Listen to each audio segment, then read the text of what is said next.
My name is Raven Blackwood, and I'm about to serve my husband divorce papers.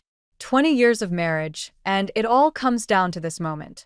I stride through the glass doors of Damien's law firm, my heels clicking against the polished marble floor. The receptionist's eyes widen as I approach. Mrs. Blackwood, I didn't know you were coming in today. It's a surprise, I say, forcing a smile. Is Damien in his office? She nods, reaching for the phone. Should I let him know you're here? No need, I say, already moving past her desk. I'll see myself in. My heart pounds as I approach Damien's corner office. Through the glass walls, I can see him hunched over his desk, his salt and pepper hair catching the afternoon light. I take a deep breath and push open the door. Damien looks up, surprise flickering across his face. Raven, what are you doing here? I toss the manila envelope onto his desk. Happy anniversary, darling. He frowns, reaching for the envelope. What's this? Divorce papers, I say, my voice steady despite the tremor in my hands. I think it's time we stopped pretending, don't you? Damien's face pales as he scans the documents. Raven, wait. We can talk about this. I laugh, the sound harsh even to my own ears. Talk? Like we talked about your assistant? The one you've been screwing behind my back. He stands, holding out his hands. It's not what you think. I can explain, Dash. Save it, I snap. I've heard enough of your explanations to last a lifetime. As I turn to leave, Damien grabs my arm. What about Scarlett? Have you thought about what this will do to her? I yank my arm free, fury rising in my chest. Don't you dare use our daughter as a shield. You lost that right when you decided to throw away our family. My mother was right about you, Damien hisses. You've always been looking for a way out. The mention of Evelyn, my nightmare of a mother-in-law, is the final straw. I spin around, jabbing a finger at Damien's chest. Your mother is a manipulative witch who's been trying to destroy our marriage from day one. And you? You're just her spineless puppet. I storm out of the office, ignoring the stares of Damien's colleagues. As the elevator doors close behind me, I finally let the tears fall. 20 years of memories flash through my mind. Our whirlwind romance, our courthouse wedding, the birth of our daughter. But it's time to face the truth. The man I married is gone, replaced by a stranger I barely recognize. And I'm done being the dutiful wife, silently enduring his betrayals. It's time for Raven Blackwood to spread her wings and fly. The day Evelyn moved in was the day our house stopped feeling like home. I watched, helpless, as Damien carried her designer luggage up the stairs, her perfectly manicured hand resting on his arm. Oh, Damien. Evelyn cooed, her voice syrupy sweet.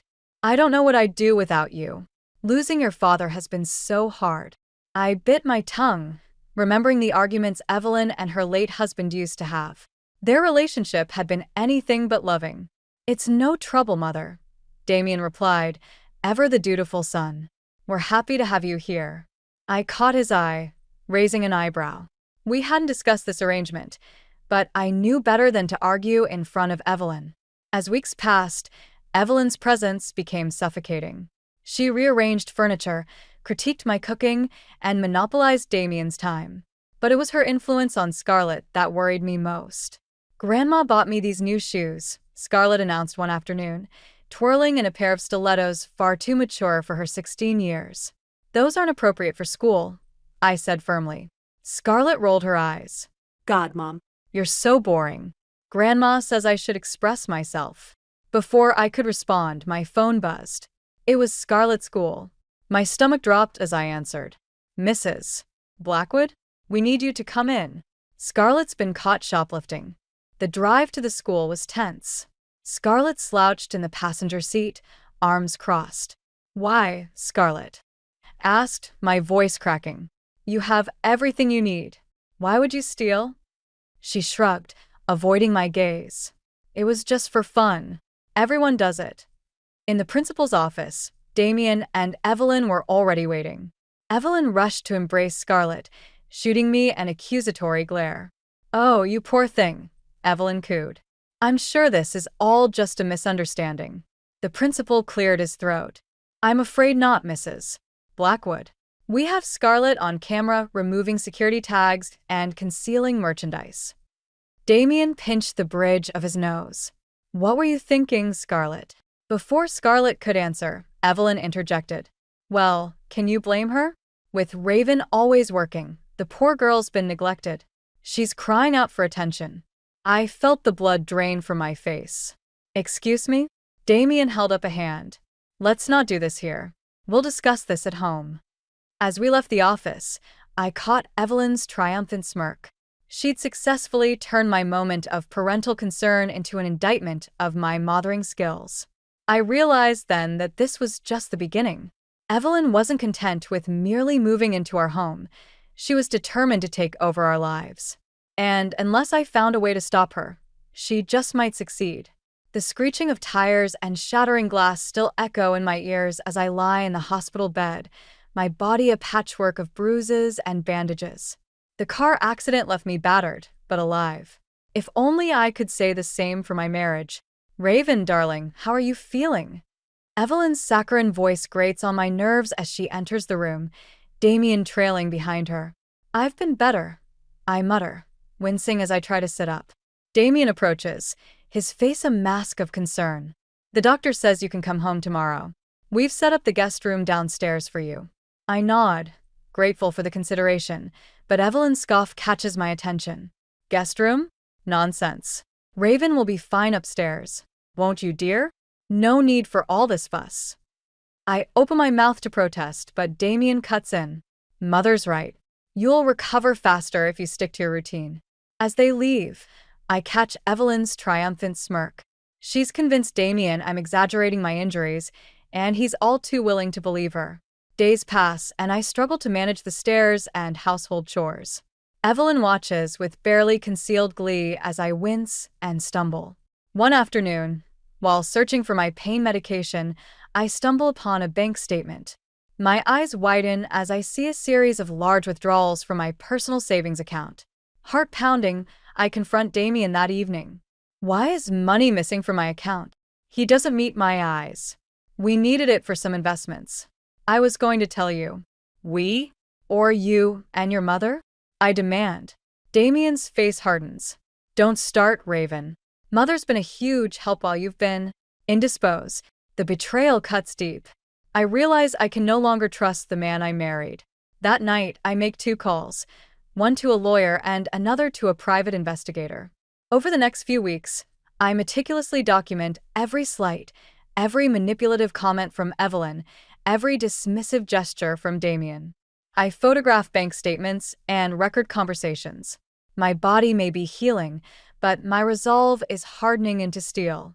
One evening, as I overhear Evelyn and Damien discussing plans to send Scarlett to a boarding school, without consulting me, I know it's time to act. I may have been knocked down, but I'm far from out. Evelyn and Damien have no idea what's coming. They think they've won, that they've broken me. But they're about to learn that this injured bird still has talons, and I'm ready to fight for everything they've tried to take from me. The tension in our house had reached a breaking point. Damien's new promotion, orchestrated by Evelyn's relentless pushing, meant he was rarely home. When he was, the arguments were endless. Another business trip? I asked, watching him pack. That's the 3rd this month. Damien sighed, not meeting my eyes. It's part of the job, Raven. You know that. I did know. I also knew about the lipstick-stained collar I'd found in his laundry, the late-night phone calls he took in hushed tones. My suspicions were confirmed when my private investigator delivered a manila envelope. Inside were photos of Damien and his young assistant, locked in an intimate embrace outside a hotel. That night, I confronted him. How long has it been going on, Damien? He paled, stammering denials until I slapped the photos on the table. His face crumpled. Raven, I'm sorry. It didn't mean anything. Before I could respond, Scarlett burst into the room, Evelyn close behind. What's going on? Scarlett demanded. Evelyn's eyes gleamed as she took in the scene. Oh my, trouble in paradise. I turned to Scarlett, my voice breaking. Your father's been having an affair. Scarlett's face contorted with anger, but not at Damien. God, Mom. Why are you always trying to ruin everything? You're so paranoid and controlling." Her words cut deep, but Evelyn's smug smile hurt even more. Now, Evelyn cooed, wrapping an arm around Scarlett. "Your mother's just upset. We all say things we don't mean when we're emotional." I'd had enough. "Get out," I snarled at Evelyn. "Both of you, get out of my house." Damien stepped between us. "Raven, calm down. You're overreacting." "Overreacting?" I laughed bitterly. "You've been cheating on me, stealing from me, and letting your mother poison our daughter against me. I'm done." I stormed upstairs, returning moments later with a stack of papers. I thrust them at Damien. "Divorce papers," I said coldly, "and a restraining order against Evelyn. I want her out of this house by morning." Evelyn's face twisted with rage. "You ungrateful little dash. Save it," I snapped. "I've put up with your manipulation for 20 years. No more." Scarlett looked between us, tears in her eyes. "Mom, please." "Don't do this." But I was beyond listening. Years of pent-up anger and hurt poured out as I faced my family. No, the strangers who had taken their place. "It's done," I said, my voice steady despite the trembling in my hands. "I suggest you all start packing." As I walked out of the room, head held high, I felt a weight lift from my shoulders. The battle was far from over, but for the first time in years, I felt like I might just win the war. The tiny apartment felt more like a prison cell than a home. I sat on the threadbare couch, surrounded by boxes of what little I'd managed to take from my former life. The divorce had left me financially drained, and Damien's high-powered lawyers had ensured I got the short end of every stick. My phone buzzed, another text from Scarlett. "Mom, please stop calling. I don't want to talk to you." I fought back tears, remembering the last time I'd seen my daughter. It was in the courtroom, her eyes cold as she testified against me. "My mom's always been unstable," she'd said, Evelyn's hand on her shoulder. "Dad and Grandma are the only ones who really take care of me." Those words had been the final nail in the coffin of my custody case. The judge's decision still rang in my ears. Primary custody is awarded to the father, Damien Blackwood. A knock at the door startled me from my thoughts. I opened it to find my lawyer, looking grim. "Raven, we need to talk," she said, stepping inside. "Damien's pushing for supervised visitation only.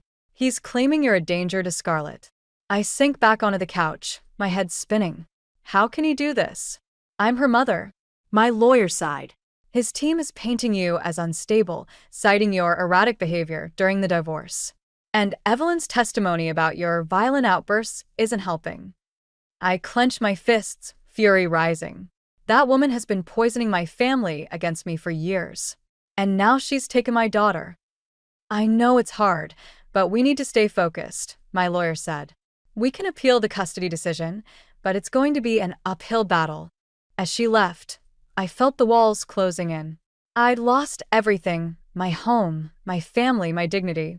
Damien and Evelyn had won.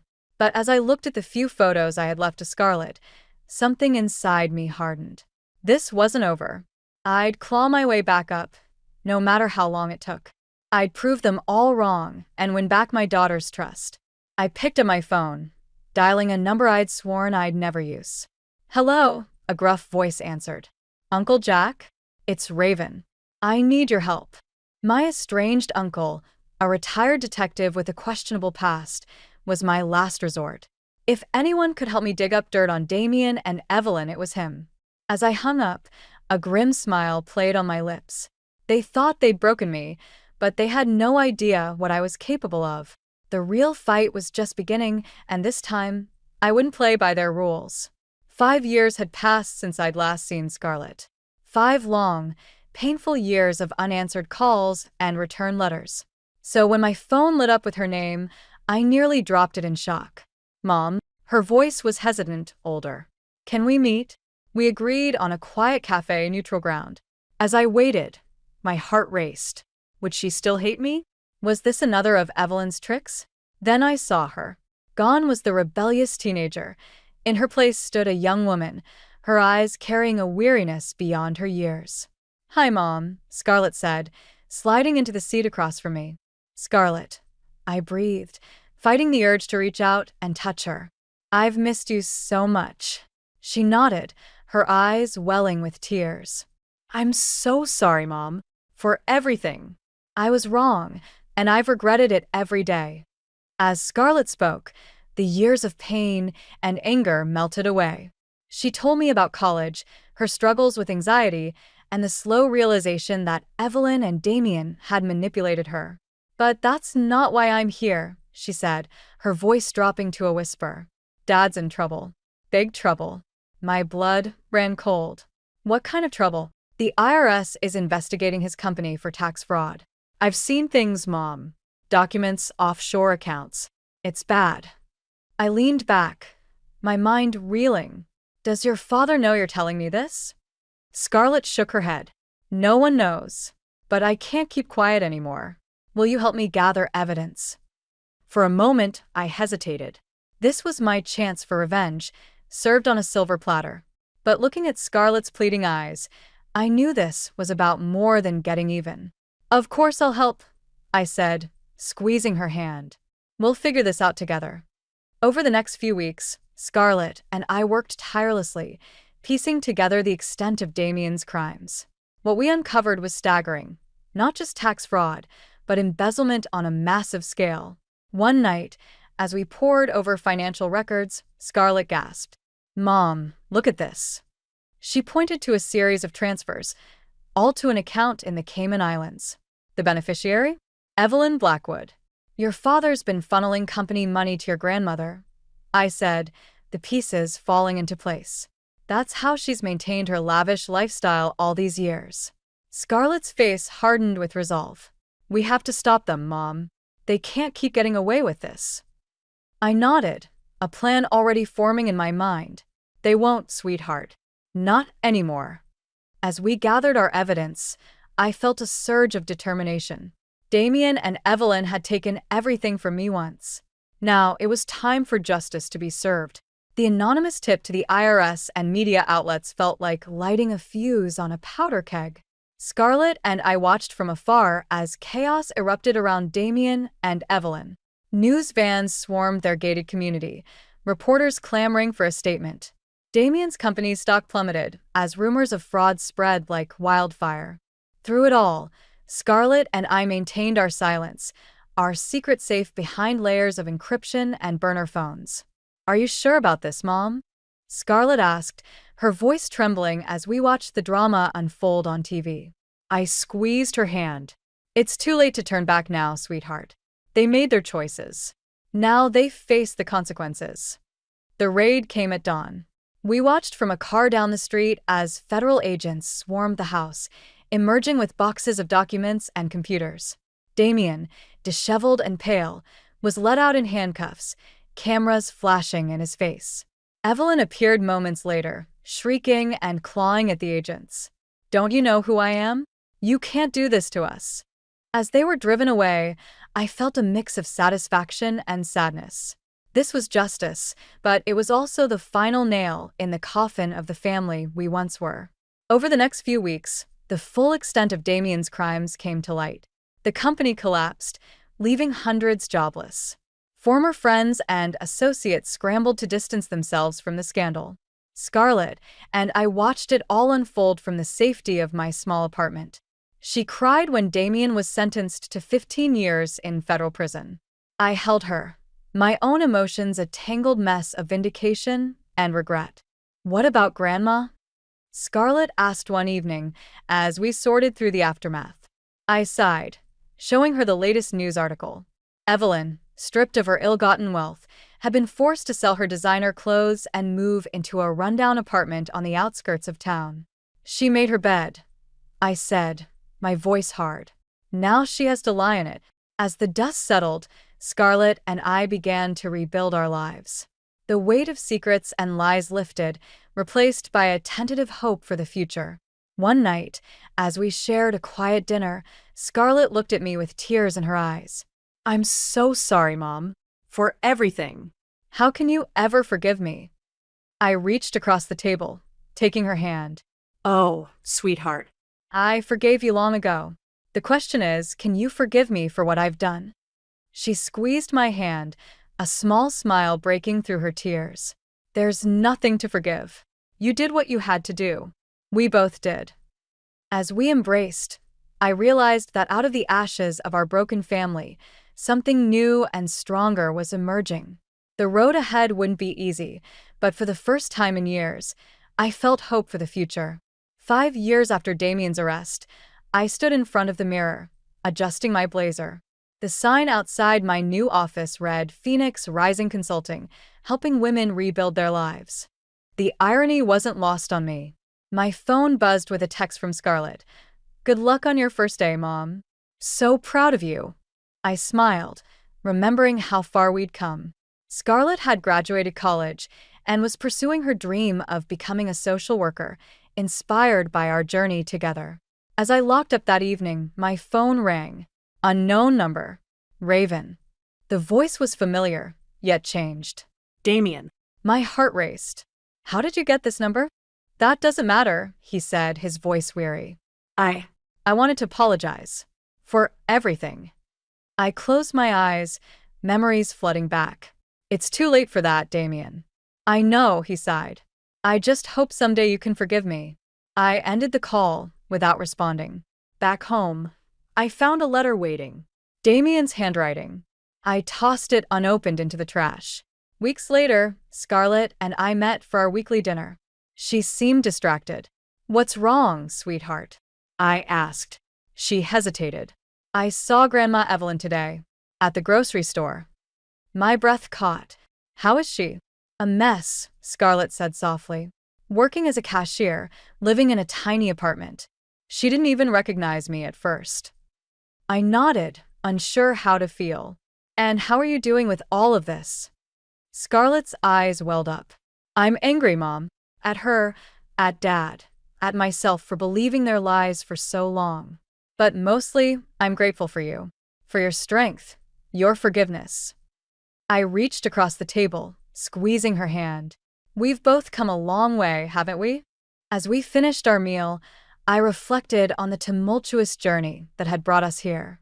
The pain, the betrayal, the hard-won justice. But looking at Scarlett, seeing the strong, compassionate woman she'd become, I knew it had all been worth it. Later that night, I stood on my balcony, gazing at the city lights. I thought about Damien, locked away in prison, and Evelyn, facing the consequences of her actions. I felt no joy in their downfall, only a quiet sense of closure. My phone buzzed with another text from Scarlett. Love you, Mom. Thanks for never giving up on us. I smiled, tears pricking my eyes. The path to healing wasn't easy, but we were on it together. And for the first time in years, I felt truly free. As I looked to the future, I realized that the greatest revenge wasn't in destroying those who had hurt us. It was in rising above the pain, in rebuilding our lives stronger than before.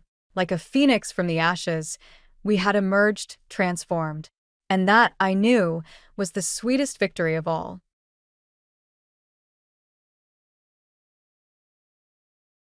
Hello, I'm Amy, a 34-year-old woman and the proud owner of a beach resort in my state. Being the proprietor gives me the flexibility to choose where I work, and I've decided to operate from the comfort of my own home. Unfortunately, my decision hasn't sat well with my mother-in-law and sister-in-law, resulting in months of bullying and belittlement. Nevertheless, I stood my ground and asserted myself in a way that maintained my dignity.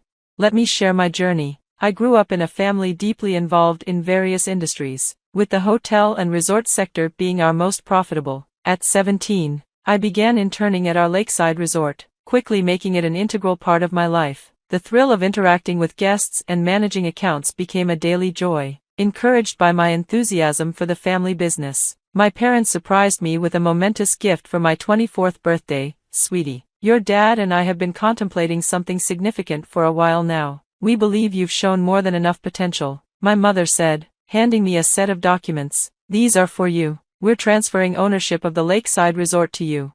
Overwhelmed with gratitude, I embraced this responsibility and promised not to disappoint them. I poured my heart and soul into the business, and within a year, it flourished, ensuring financial stability for the long haul. While my parents played a vital role in my success, Meeting my husband Ryan through a dating app added a new chapter to my life. About 6 years into my ownership, while my professional life thrived, my romantic life felt like a tragedy. Loneliness drove me back to the dating app, where I matched with Ryan, who exceeded my expectations. He was charming and more handsome in person than his profile suggested. Our connection deepened, and we enjoyed numerous dates together.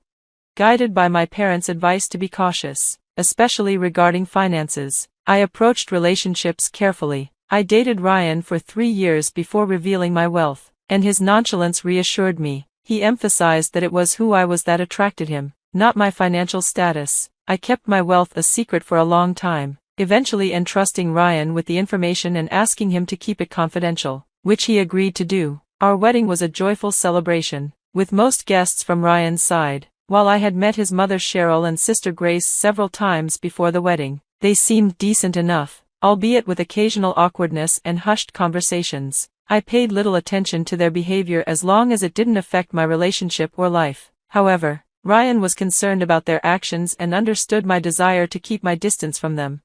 A month after our wedding, Ryan approached me with a request. "Babe, my mom and sister are struggling right now. Can they stay with us for a bit? They're behind on rent and facing eviction." I empathized, especially since my own mom and sister were in a similar situation. I agreed to let Cheryl and Grace stay with us, under the condition that they actively contributed to the household. My mom mentioned they would be staying for about 6 months to find work and save up for a new place. I reassured her that I'd ensure they helped out around the house.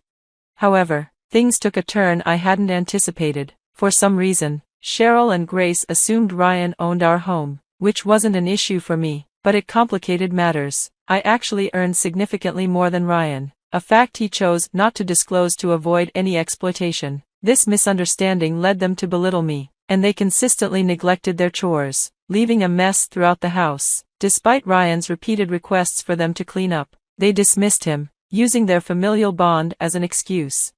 Owning the resort granted me the freedom to work from home, but oddly, Cheryl opposed this arrangement, and Grace was openly disrespectful. They regularly interrupted me, increasing the tension while I tried to manage essential tasks. If I had a meeting scheduled, they would assign me errands right beforehand. When I attempted to resist, they would lament their financial struggles or lack of transportation. Compounding the issue was their unemployment and apparent lack of effort to find work. They seemed to take advantage of our hospitality, consuming our resources without any sense of accountability for their mess. I wouldn't have minded their presence if they had just taken responsibility for their surroundings. Cheryl and Grace regarded me with a condescending air, and while I managed to endure it for a time, their constant, trivial comparisons eventually became exhausting. They viewed me solely as a stay-at-home wife, tethered to my computer and phone all day, dismissing the hard work that my husband, Ryan, put in to support us. Ryan shared my frustrations. He too grew tired of feeling inferior due to their unintentional yet cutting remarks. Most of all, he despised their blatant disregard for me and their audacity to walk all over my feelings. The breaking point came when I invited friends over for brunch. I informed Cheryl and Grace about the gathering, politely asking them to avoid the common areas for a few hours. They agreed without hesitation, which struck me as a bit odd, but I decided to let it slide. Unfortunately, my gratitude was misplaced. Half an hour into the brunch, Cheryl and Grace strolled in, introducing themselves to my friends. Irritation surged through me as they proceeded to portray me as a pampered individual who merely lived off the efforts of others. Despite the obvious discomfort on my friends' faces, they reveled in the awkwardness, delighting in my embarrassment and enjoying the opportunity to expose the dynamics of my relationship with my mother and sister-in-law. An uneasy silence fell over the group as they laughed at my expense, clearly aware that any reaction from me would only serve to fuel their amusement. I stood up, signaling to my friends that we needed to leave. They quickly agreed, and we rushed out as if the house were on fire, a thought I momentarily entertained. Once outside, I retreated straight to my room, seeking solace from the looming presence of Cheryl and Grace until my anger subsided. Their blatant disrespect lingered in my mind, igniting my fury. They had crossed a line, and I was determined to make them understand the source of the funds that sustained their lifestyles. I waited patiently for Ryan to come home, weary from his day at work. When he asked about my day, I recounted the events, emphasizing the inappropriate behavior of Cheryl and Grace. Indignant on my behalf, Ryan suggested we confront them, but I held him back, revealing my plan. I was considering something a bit unconventional. How about we propose a brief getaway to the seaside and invite them to my private retreat? Brilliant, that'll establish clear boundaries, he replied, nodding enthusiastically. However, here's where it gets a little darker. I'm thinking of not letting them stay, just drive them there and leave them behind. We can enjoy our time and return home, letting them figure out how to get back. Let's do it, they've earned it. Do you want to kick them out entirely? Honestly, yes. Perfect. We'll draft an eviction notice beforehand and hand it to them right before we leave. It'll be the ultimate lesson. Why did I ever doubt you would be on board with my plan? We scheduled our vacation for the following week, aligning it with Ryan's schedule. During that week, I consulted my attorney about notarizing the eviction notice, eagerly anticipating the moment I could reveal the consequences of Cheryl and Grace's actions. Once Ryan secured his leave, we met to finalize our plans, determined to make this vacation feel authentic to amplify the satisfaction of our revenge. Our goal was to leave Ryan's mom and sister feeling emotionally shattered while also marking a new beginning for ourselves, finally allowing us to live on our own terms.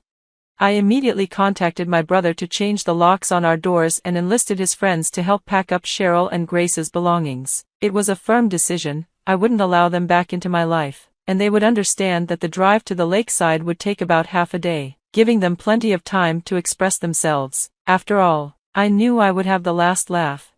Once everything was in place, we decided it was time to inform Cheryl and Grace about our vacation plans. We approached them casually, suggesting a lakeside getaway and inviting them to join us. Their response was anything but agreeable. Despite the palpable tension, we remained composed, explaining our intentions. Faced with their objections and accusations, we stood our ground, resolute in our decision to embark on this vacation that symbolized our newfound freedom. As the days passed, my irritation grew, mirroring Ryan's sentiments. The entitlement displayed by those three was astonishing. The only thing preventing me from losing my cool was the plan I had meticulously crafted. I braced myself for the inevitable insults and taunts, knowing I needed to endure it to get through the weekend. As we prepared for our vacation, Cheryl and Grace chatted incessantly, their noise a constant backdrop. Despite it all, Ryan and I exchanged knowing glances, sharing our amusement. Upon arriving at our destination, Cheryl and Grace gawked at the resort in awe, loudly discussing its beauty. They kept highlighting Ryan's ability to afford such luxury, which made him visibly uncomfortable as he kept his head down. Cheryl and Grace seized every opportunity to belittle me, insisting I should be grateful for Ryan's invitation and implying I didn't deserve his kindness. Nevertheless, I walked into the resort with my head held high, their taunts echoing behind me while Ryan waited with the bellhop to unload our things. At the reception, the receptionist greeted me as boss, triggering an immediate outcry from Cheryl and Grace, who insisted they were more deserving of the title. I calmly countered, stating that Miss Amy was literally my boss. Their confusion and disbelief were palpable, and Cheryl demanded to speak to the manager, completely unaware that the highest authority of the establishment was right there with us. My mom, I doubt there's much my manager can do for you, I said, watching their faces drain of color as they tried to argue further with the receptionist. She stood her ground, insisting I was indeed the owner of the resort. I observed them falter, slowly realizing how poorly they had treated me. It seemed they finally connected the dots, understanding that my time on the phone and laptop was spent working hard and earning my keep. When Ryan entered, they immediately turned on him, expressing their outrage. How could you deceive us? What's going on here? Unfazed, Ryan replied, why should I disclose my wife's ownership of the resort or her financial status? It's not my place to share someone else's business. You've embarrassed us all this time, they exclaimed, their voices rising. Ryan responded calmly, if knowing about my wife's status was necessary for you to treat me decently, then I'd rather not have you in our lives. I interjected, you don't get to decide what's best for my son, to which Ryan added, Mom, she's right, are you really siding with them over us? I've repeatedly asked you both to stop being unkind to Amy, but my pleas fell on deaf ears. Your disdain has been evident whenever I'm around, and I've reached a point where I want no connection with either of you, so consider this your eviction notice. When you return, you'll find your belongings packed and removed from the house. I've changed all the locks, so don't bother trying to get in. Good luck finding your way home. Their sudden departure left us stunned. "You can't just abandon your family," Cheryl shouted. "If family meant anything to you, you wouldn't have treated me this way. Here's $250 to help you get back home. Goodbye." The look of sheer disbelief on Cheryl and Grace's faces was incredibly satisfying. Finally, I could breathe easy in my own home. My sanctuary was becoming peaceful again, and Ryan mirrored my relief, his joyful demeanor unmistakable. Our getaway had been delightful, and we returned home with a renewed sense of excitement. Now, 7 months later, I remain resolute in my commitment to protecting my peace. Bullies in families can be unbearable, and I refuse to enable them again. Thankfully, Ryan supports my decision wholeheartedly. The aftermath for Cheryl and Grace remains uncertain. Their belongings disappeared upon our return. Ryan had to fend off accusations from family members, providing evidence to dispel the lies and manipulations spun by his mother and sister. From what I've heard, Cheryl and Grace have been ostracized by the family, receiving no support. We successfully eliminated one of the most toxic influences from our lives, leading to greater happiness and vitality. I wouldn't have it any other way.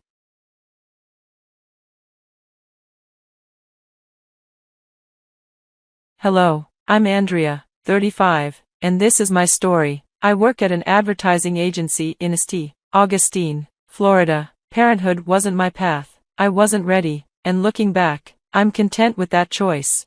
Things took a sharp turn after marriage. Honestly, if I could go back, I wouldn't have said I do. Within just 3 years, my marriage devolved into a repetitive routine. I regret the burden my choices have placed on my parents. They live with me here in St. Augustine, always supportive, but unaware of my personal battles. It's my fault. I was never good at understanding people's intentions. I saw kindness as genuine, not realizing there could be more beneath the surface.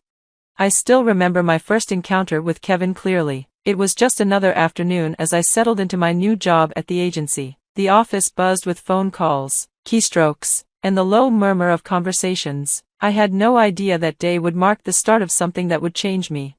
As I navigated the maze of cubicles, I noticed Kevin, tall, wearing glasses, with an easy confidence about him. His friendly demeanor and genuine warmth seemed to draw people in effortlessly. We first crossed paths during a brainstorming session.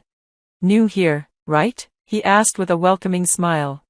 "Yeah, just started. The place is great. They even have a top-notch coffee maker," I replied.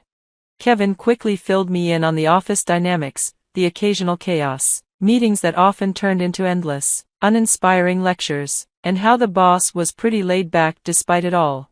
Curious about the office policies, I asked, "So, how many breaks are we allowed? I've got a bad back, so I'll need to take a few now and then." "You're in luck," Kevin said. "There are cozy spots around where you can stretch or change positions. Plus, the coffee machine's nearby." "Which cubicle are you at? It's always good to know your neighbors."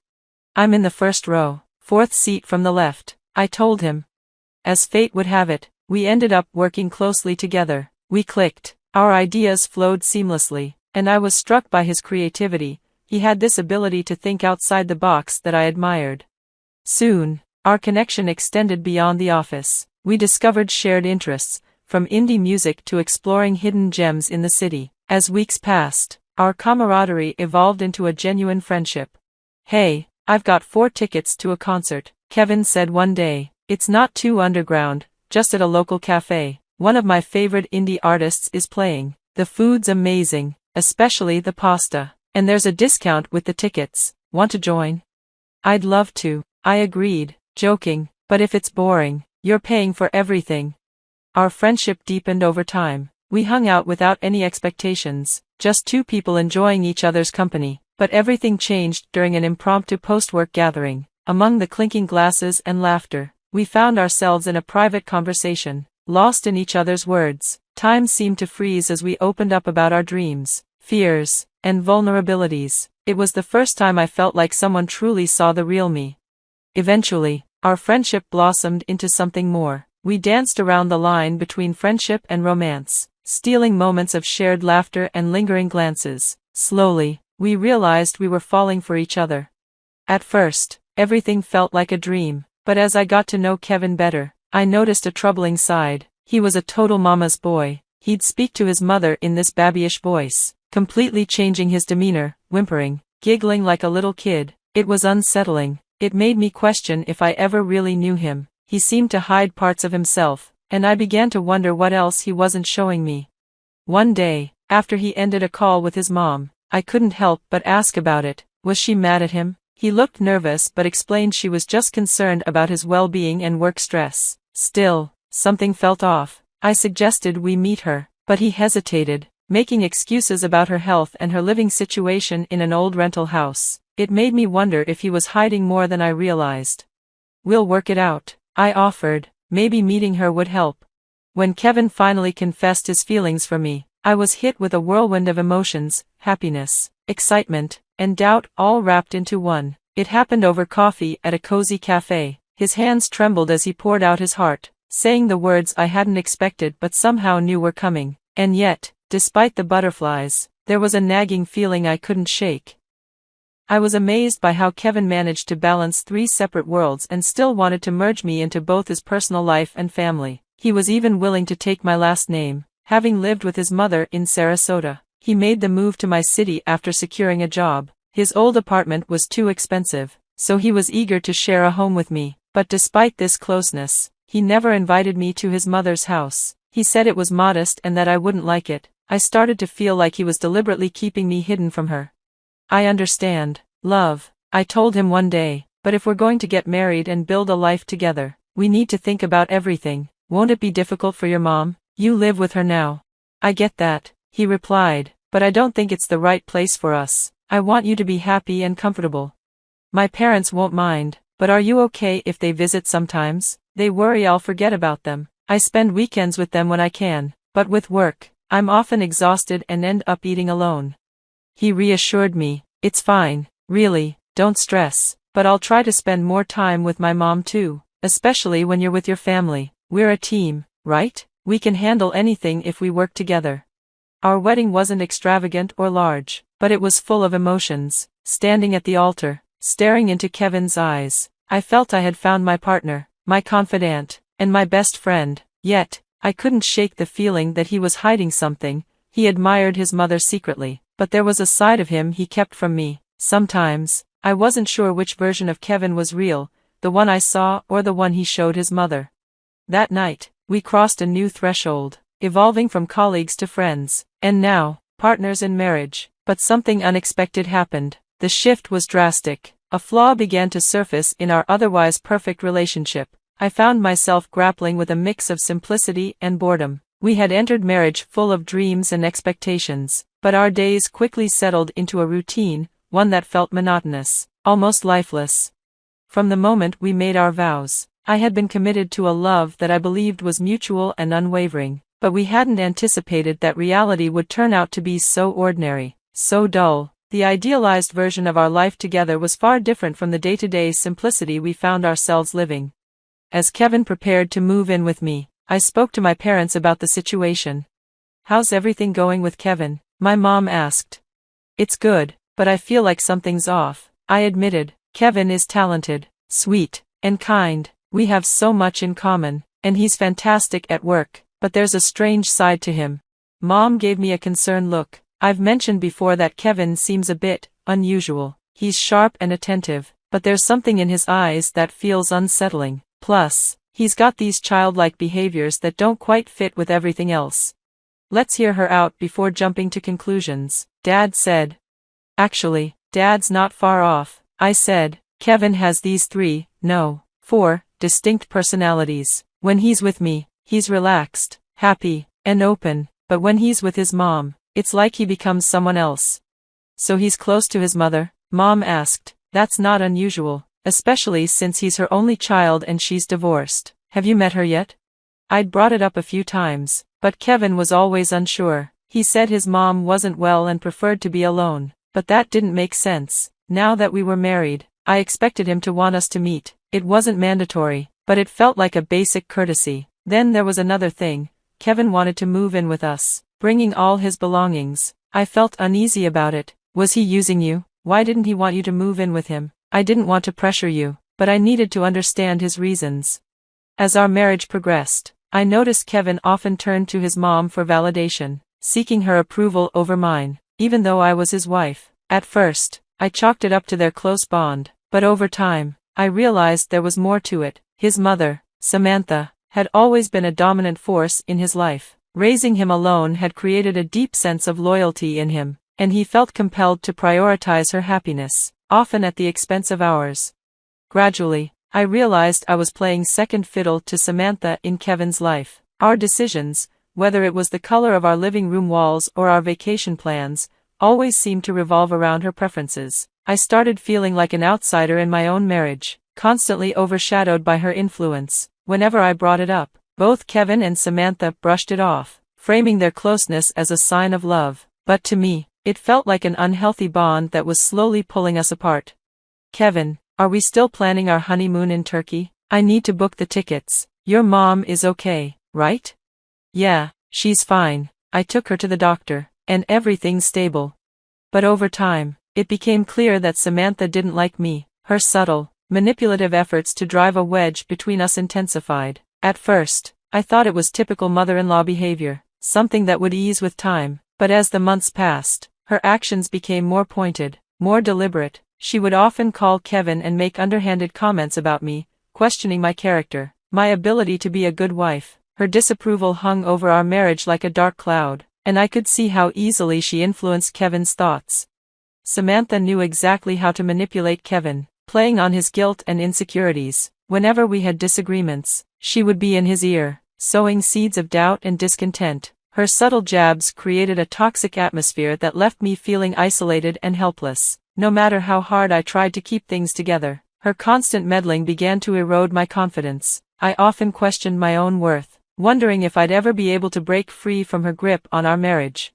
One day, Samantha called Kevin's phone, and since he was in the bathroom, I answered. I introduced myself as his wife, hoping to open a dialogue and smooth things over. But before I could say much, Samantha accused me of coming between her and her son, suggesting that I had somehow manipulated him into choosing me over her. I calmly explained that Kevin made his own decisions, but she didn't believe me. Instead, she accused me of using material things and my looks to enchant him. No matter how much I tried to reason with her, the narrative was already set in her mind. It only deepened the divide between us.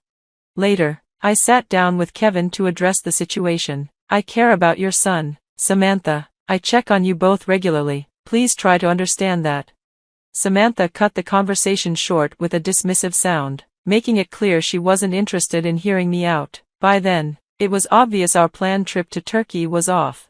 My work intervened anyway, as I was suddenly assigned to a short business trip to Mexico. One of our partner agencies wanted to collaborate on a new marketing campaign, and I had to go. I apologized to Kevin for canceling our plans, but surprisingly, he seemed unfazed. It's fine, he said, just enjoy yourself and keep in touch. I couldn't shake the sadness I felt over our canceled honeymoon, but Kevin's indifference left me feeling even more uneasy. Was he really okay with everything, or was he just masking his true feelings? I told Kevin I'd be back in a month. On the day of my departure, my parents came to see me off, but Kevin was nowhere to be found. When I called him, he said he'd taken his mother to the hospital for an emergency and apologized for missing my departure. I didn't press him for details. The trip to Mexico went smoothly, and although I video called Kevin frequently, he always seemed in a rush. At first, I assumed he was just busy, but after talking to my parents, I learned something unsettling. Kevin had moved into our home permanently after I left, but he barely interacted with my parents. They mentioned that he would offer brief greetings and then retreat to his space, bringing in various items like gaming equipment, a stereo, and a camera stand. Concerned, I asked if he was working, and they told me he left the house occasionally but always returned by dinner time, acting distant and disinterested. Thankful for their updates, I planned to confront him upon my return, but a few weeks before I was due back in Florida, things took an alarming turn. My mom called, her voice filled with panic and tears. Confused, I asked her to explain, and she shared a shocking story. Kevin had brought his mother to our home without warning and, after a dinner outing, locked my parents out. Forced to find refuge in a motel for the night, my parents were left feeling helpless and betrayed. I was furious, my heart pounded, and a mix of rage and disgust surged through me. Kevin had crossed a line, and I knew I had to act fast. Some neighbors, who were fond of my parents, wanted to help, but the police dismissed it as a civil issue, saying I had to be there in person. It took 5 days to secure a ticket, but I rushed home as soon as I could, arriving late at night. I remembered I had an extra key Kevin didn't know about. I called my neighbors, surprised that my parents hadn't already sought their help, and together we went to the house.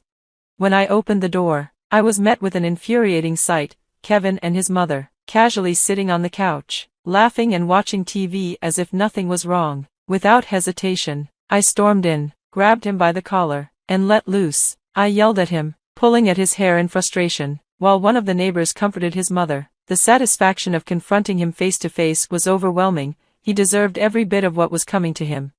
Kevin tried to explain, weakly bringing up his sick mother and claiming that my parents didn't like him, but I wasn't having it. I called him out for what he was, a coward who thought he could kick my family out of our home and get away with it. I contacted the authorities, and they took Kevin and his mother in for questioning. As soon as they were gone, I wasted no time getting rid of his things, burning his gaming console, posters, and anything else that belonged to him. I had no sympathy left for him. The police later revealed that Kevin had secretly moved his mother into the house, providing her with everything she needed. I immediately began divorce proceedings and filed for damages, demanding monthly payments as compensation for his trespassing and violation of my property. He was told to return to Sarasota with his mother, as no one wanted him around anymore. Money wasn't the issue, it was the principle. Kevin had lied, manipulated, and ultimately shown his true colors. I tightened security around the house, installed cameras, and took every measure to ensure this never happened again. I also shifted my job to work from home so I could keep a closer eye on things until life settled down. Now, things are finally peaceful. My family is doing well, and we've rebuilt our sense of stability. This whole ordeal taught me a valuable lesson about trust and boundaries, and I'll never take those things for granted again. Life has moved on, and I've emerged from the experience stronger and more cautious than ever before.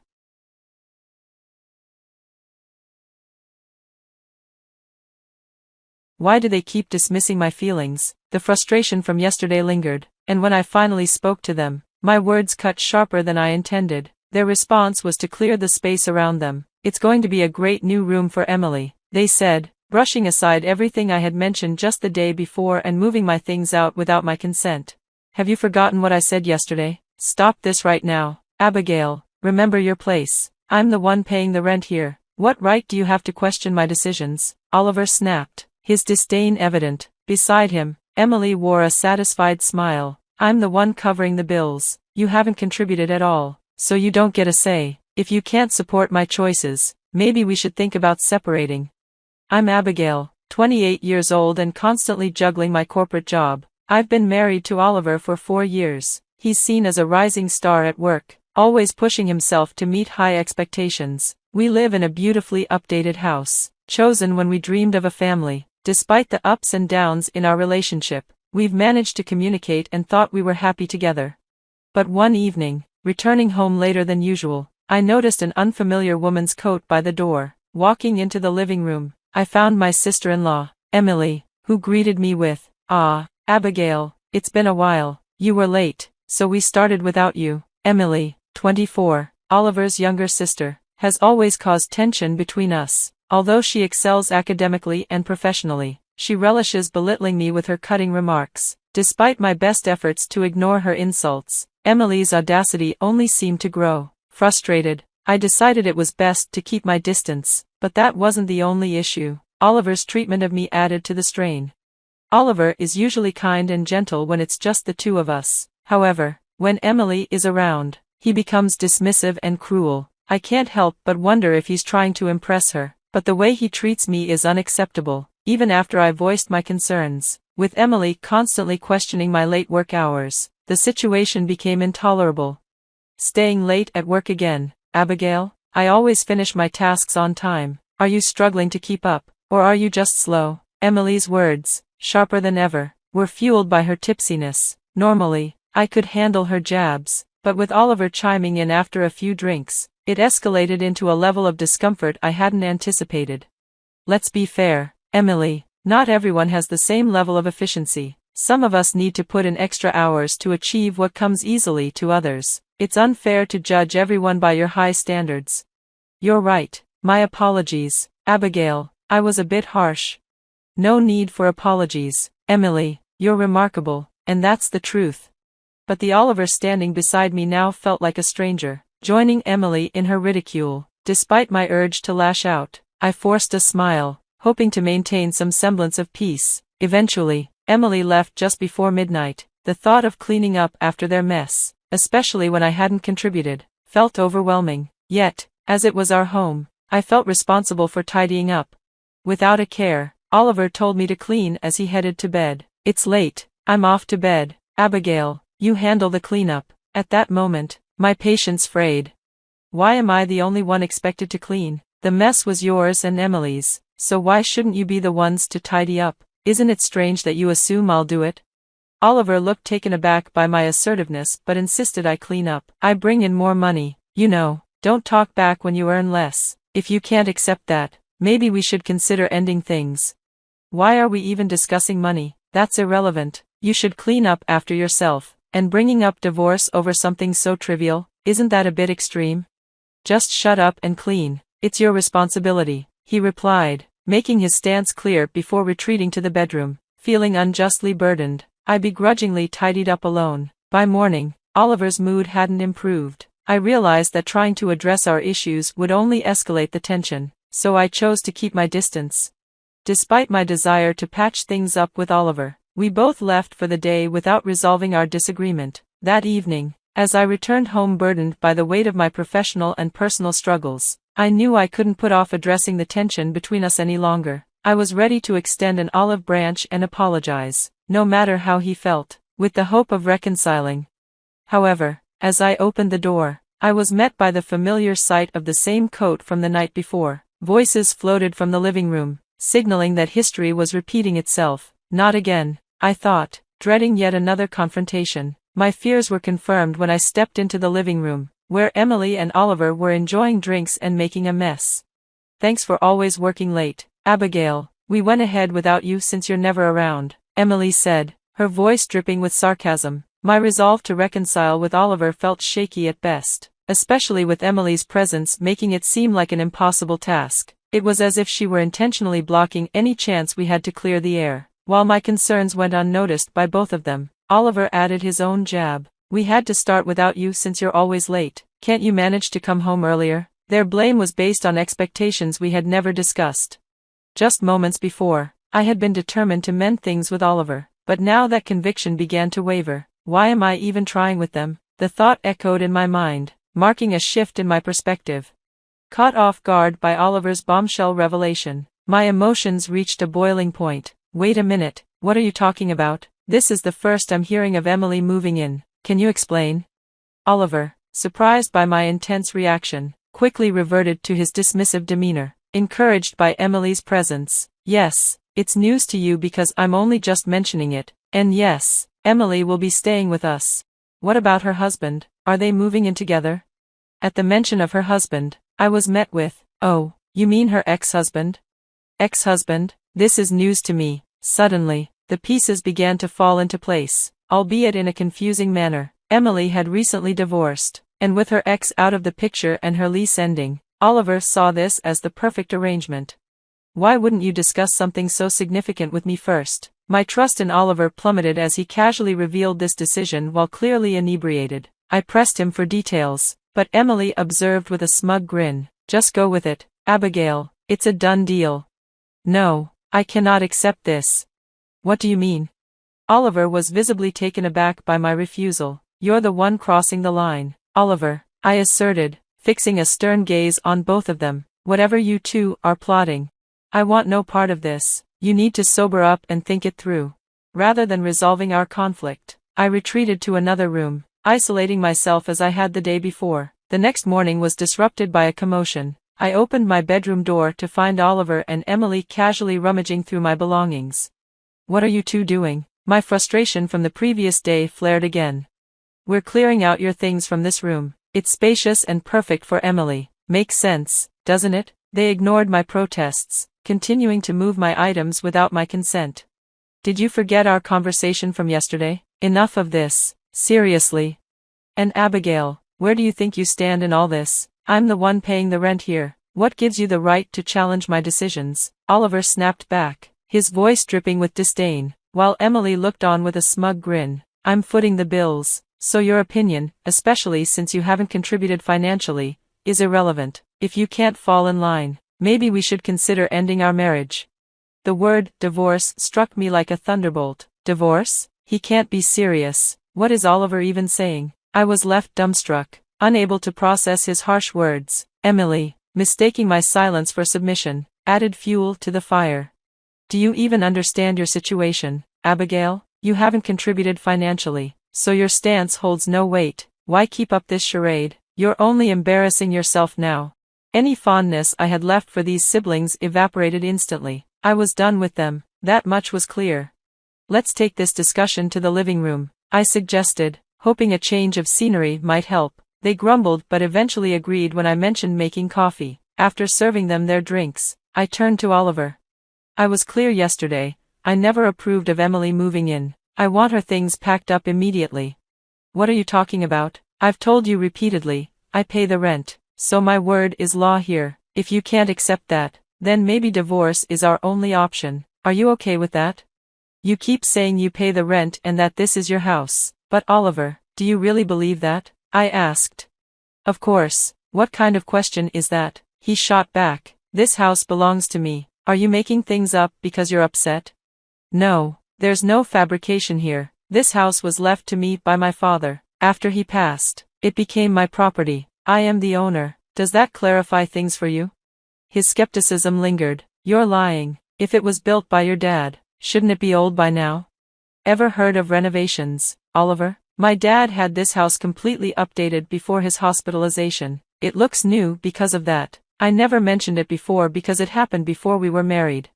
The bold bravado they had both shown moments ago evaporated, leaving an oppressive silence in its wake. But I wasn't finished. With so much already said, I felt compelled to lay everything on the table, whether they understood or not. My patience had reached its breaking point.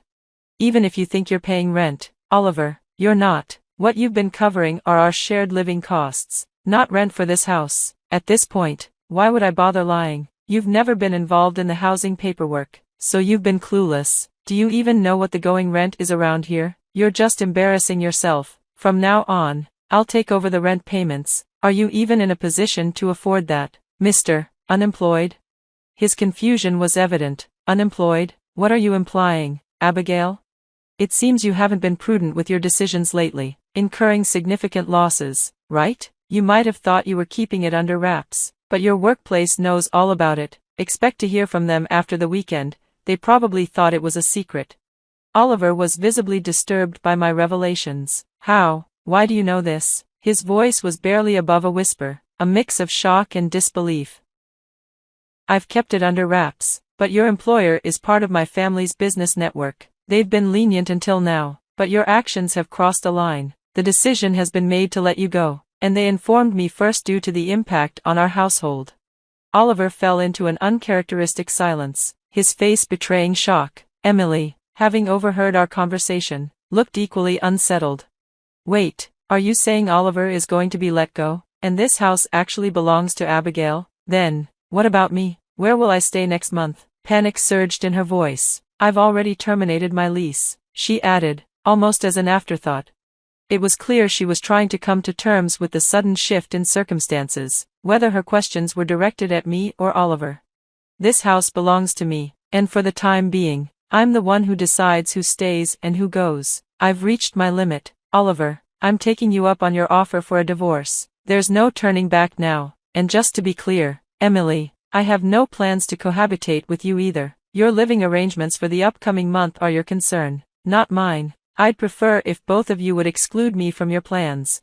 Whether they fully absorbed my words or not, I had made my stance clear. The ball was in their court, and I was washing my hands of their issues. Please return my belongings to their original places. After that, I'd like you to gather your things and leave. I can't bear the thought of seeing either of you again.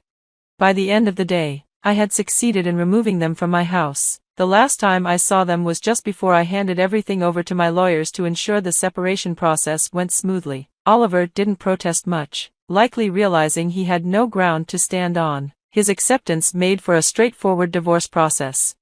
I later learned that they both moved back in with their parents. The fallout for Oliver was significant. He faced a hefty financial burden from our settlement and additional repercussions from his professional missteps, working tirelessly to settle his debts. Meanwhile, I embraced a peaceful existence in the home my father left me, cherishing this newfound solitude and freedom, and planning to make the most of it for the foreseeable future.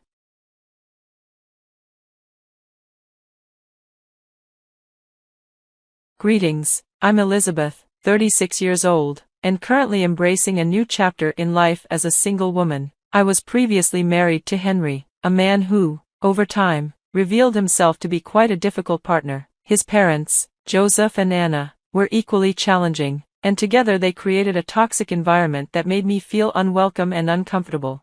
Both Henry and I had successful careers and were financially independent, yet his parents never recognized my contributions. Instead, they painted me as someone leeching off their son. Henry fueled this narrative by making me out to be lucky for marrying him, implying that I sought a lavish lifestyle he supposedly provided. The truth, though, was far different. I was the one managing our household's finances, but Henry continued to maintain the false impression that I was dependent on him to protect what they believed was Henry's wealth. His parents insisted we sign a prenuptial agreement. I didn't mind the prenup itself, but what hurt me was that Henry never bothered to discuss it with me. He lied to his parents, claiming I earned far less than him when in reality, he had lost his job 2 years earlier and was fully dependent on me. I tolerated constant disrespect from both him and his parents out of love, but it became painfully clear I had made a mistake in marrying him.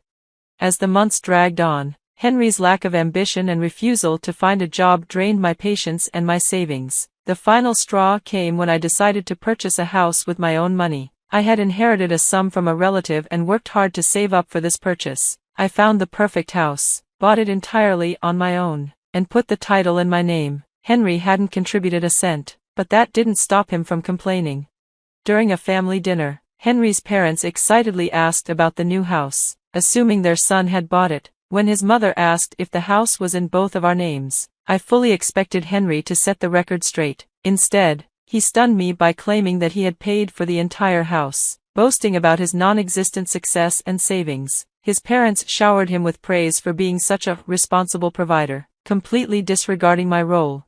I was furious, but I managed to hold my tongue in front of his family. Once we were alone, I confronted Henry, demanding to know why he had lied. He brushed it off, saying, "I didn't want to disappoint them. I'll never tell them I lost my job, they'd be crushed." What was I supposed to do? Maybe not lie and take credit for something you didn't do? I shot back, but Henry refused to admit he was wrong. "What's done is done," he said dismissively. "I'm not going back to humiliate myself. Let them believe what they want." That moment made me see Henry for who he truly was, someone who cared more about saving face than respecting me or being honest. It was clear that for the past 2 years, he had been using me. Still, things got even worse. One evening, Henry's parents arrived unexpectedly at our doorstep, bags in hand. Without consulting me, Henry had invited them to move in, claiming it was his house. He told them it was his idea to give them a place to stay, further feeding his lies. At that moment, I knew I couldn't tolerate the deceit any longer. Henry had not only misled his parents but also taken advantage of my trust and generosity. That's when I began to seriously consider what my next steps needed to be. My disbelief was overwhelming as I processed what was happening. At no point had I ever agreed to Henry's decision to let his parents move into our house, and now it was clear that his lie about owning the house had spiraled out of control. Despite my growing frustration, I held back from confronting him in front of his family. I knew one thing for sure: I would not allow them to stay in my house, but I also knew I needed a tactful way to handle this without escalating the situation. Meanwhile, Henry's parents seemed oblivious to the reality of the situation. They continued to revel in their delusion, praising Henry for his supposed success. They marveled at the size of the house, talking excitedly about how perfect it was and eagerly discussing which rooms they would claim. With no sense of hesitation, they even mentioned taking the largest bedroom. Frustration mounted as I listened to their presumptuous plans. It was time to address this privately. I suggested that Henry and I step aside for a conversation, but he, clearly sensing the tension, began avoiding my gaze. He knew he was in trouble, but instead of facing the issue, he tried to sidestep the confrontation by suggesting we discuss everything openly in front of his parents. Are you sure about that, Henry? I asked, not backing down. If you don't mind having this conversation in front of them, then neither do I. Henry, with a weak attempt at maintaining control, responded, Elizabeth, go ahead and tell me what you want.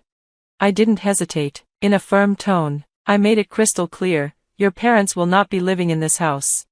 I made it clear how upset I was that he hadn't consulted me before inviting his parents, questioning the appropriateness of his decision. In response, his mother launched a fierce defense, insisting it was Henry's house and that he could do as he pleased. The tension between us hinted at deeper issues in our relationship, leaving me to ponder what lay ahead.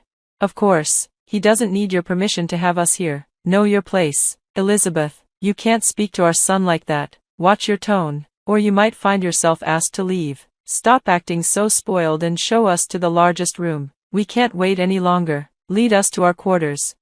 No, I won't be doing that, Anna.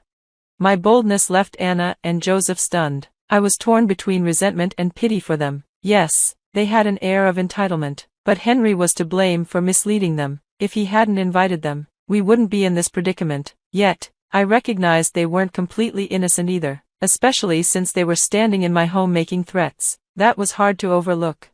What do you mean, Elizabeth? If you refuse to show us to the room our son promised us, we'll have to take matters into our own hands. We left our rented apartment for this very reason. We came here today because Henry vowed to take care of us. He's a good son who knows how to look after his parents. He invited us to stay in his new home, and we broke our lease for it. In that case, Anna and Joseph, you've made a serious mistake. I doubt you can stay here, much less claim the largest room. How dare you, Elizabeth? We don't need your permission to be here. Our son will take us to our room if you won't. Remember, this house isn't yours to decide if we can stay or go. You've misunderstood, Anna. I suspect Henry hasn't told you yet. This house belongs to me, not him. So, the largest room isn't available to you. You'll have to find somewhere else to stay. What? That can't be true. Henry told us he bought the house. You're lying. Is that so? Why don't you ask Henry? I'm sure he'll set the record straight. We will, Elizabeth. Henry, tell your wife she's lying. Confirm that this house is yours, just as you've told us before. Joseph and Anna are waiting for your confirmation. I couldn't blame them. It was Henry who had misled his parents, but he just stood there, avoiding eye contact and staring at the floor. Slowly, his parents began to realize there might be some truth to my words, even if they struggled to accept it. They had always seen me as a gold digger with a mediocre job, while they viewed Henry as a hardworking success. They pressed Henry. Why aren't you saying anything? You told us this house was yours. Speak up, Henry. Tell her she can't kick us out. I jumped in. What can he say? He's been deceiving you all along. I even have the property papers to prove I'm the sole owner of this house. No way. That can't be true. You have a simple job and limited finances. Our son has a significant income. There's no way this house belongs to you. I corrected Anna. Your son had a substantial income. Yes, but he failed to mention he was fired 2 years ago and has been relying on my salary since then. And for the record, I have a great job. Just because I don't flaunt it doesn't mean I'm financially unstable. The shock on Joseph and Anna's faces was unmistakable as I revealed the truth. Meanwhile, Henry continued to avoid their gaze. They kept urging him to confirm what I'd said, but he stayed silent until I declared, enough drama for today. Joseph and Anna, I've hosted you long enough. It's time for you to gather your things and leave. Henry protested. Elizabeth, you can't just throw my parents out like that. They ended their lease to be with us. They have nowhere else to go. You can't leave them on the streets. Henry, I can and I will. No consultation happened before these choices were made, and you showed no consideration for their place in my home. While this may be your house, he shot back, I'm also your husband. If I say my parents can stay, they will. You can't evict them. This house belongs to our son too, and everything that is yours is also his. You can't force us out. Anna, I can remove you, and Henry is no exception, since you're still legally married to me. Henry, I'll draft an eviction notice for you. Don't worry, you won't remain married for long. What do you mean, Elizabeth? Are you planning to divorce me? Yes, my dear husband, I am. I'll call my lawyer tomorrow to set up an appointment. We should be able to serve you with the divorce papers in 10 days. Panic washed over Henry at the mention of divorce, and he exploded in anger. threatening to take half the house and claim alimony. I reminded him of the prenuptial agreement he and his parents had forced me to sign, which stated we couldn't claim alimony from each other and that our private assets would remain separate in the event of a divorce. Henry, suddenly recalling the prenup, was visibly taken aback. It became clear to both him and his parents what the implications were, and they suggested we hold off on an immediate divorce in favor of having a mature discussion about our situation. Elizabeth, let's take a step back and talk this over. I'm sure we can find a compromise that works for everyone. I don't care about what works for you, Henry. I won't be a financial crutch for you, and I refuse to let your parents take advantage of me after how they've treated me. That was in the past, Elizabeth. It's been years. Surely, you can move past it. It was just a minor issue. You and your mother threatened to kick me out just a few minutes ago because I wouldn't let you stay. No point in making excuses now. You and Anna need to leave, or I'll call the cops. I'd prefer Henry leave too, but he'll get an eviction notice if necessary. Henry, Joseph, and Anna pleaded with me to reconsider. They had terminated their lease, expecting to move in with us. Henry thought he could charm me into compliance as he had before, but he was mistaken. I was done being the family doormat. They could fend for themselves. After an hour of them still refusing to leave, I made the call. The police arrived and escorted them out while Henry yelled at me for embarrassing his parents. I reminded him he had a month to vacate my house, prompting him to shift his tone to one of apology and regret. From that night on, I barred him from my room. He took refuge in the guest room until he was served with an eviction notice. Meanwhile, his parents, having spent a chunk of their savings on a hotel, struggled to find a new place to rent. Surprisingly, they didn't allow Henry to move in with them, leaving him scrambling for accommodations.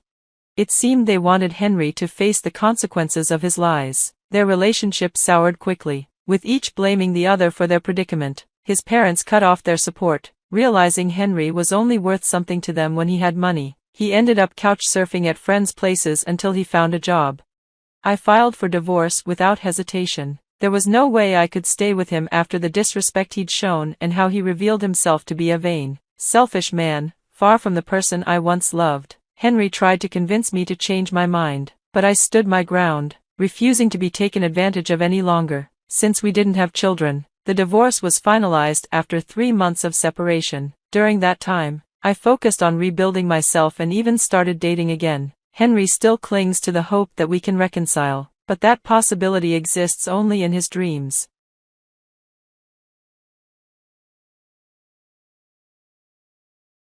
My name is Cynthia, 33, and I'm fortunate enough to own my own home. In today's economy, I know that's a big deal, and I'm proud of it, but my husband, William, doesn't see things the same way. He's pretty cynical and holds tight to the idea of being the man of the house. Even though I make more than him, his job doesn't pay much, and his mom is constantly criticizing him for it. She's always comparing him to others, talking down about his work, and it wears on him. I've tried to step in and defend him, but his pride keeps getting in the way. Things took a turn when he lied to his mother, claiming he owned the house, even though it's in my name. Instead of confronting him, his mother quickly shifted the conversation to how he should be looking for a better paying job. It's tough to watch how much her comments about his choices and education affect him, even though I keep telling him we're fine. His mom, though, just can't accept that he depends on me as the main earner. She thinks it's humiliating for a man. Letting William take credit for the house seemed like a small win at the time. I thought it might help him feel better about himself and maybe even gain some approval from his mom, but I realize now that it was a mistake. Ever since, he's become more disrespectful and controlling, almost like he thinks he has a right to boss me around just to boost his ego. When his mom's around, it gets even worse. He's constantly trying to prove he's in charge. The reality, though, is that without me, he wouldn't even have a home to live in. But out of kindness, I went along with his behavior, not wanting to make things harder for him in front of his mom. Then, one day, everything escalated. "Cynthia, get down here right now. My mom's here, and she wants something to eat and a foot massage," William barked from downstairs. I rushed down, only to find William and his mother deep in conversation. "Don't just stand there, clueless, do what I said," William snapped. "Look at you, finally showing some backbone." His mom smirked. "It's a wonder Cynthia puts up with that tone, especially since she's the one paying the bills." "Maybe, but I'm the one who owns the house. So she owes me some respect, William boasted. I couldn't help but sigh inside, but I stayed quiet, thinking maybe his newfound confidence was helping rebuild his strained relationship with his mom. They used to be close, but things fell apart when William dropped out of college to chase an investment scheme some friends had talked him into. His mom had warned him, but he didn't listen. It turned out to be a scam, and he was left broke and disheartened, unable to finish school. Since then, he's been trying to mend things with his mom, but she's always focused on his brother, Brian, who has a stable career.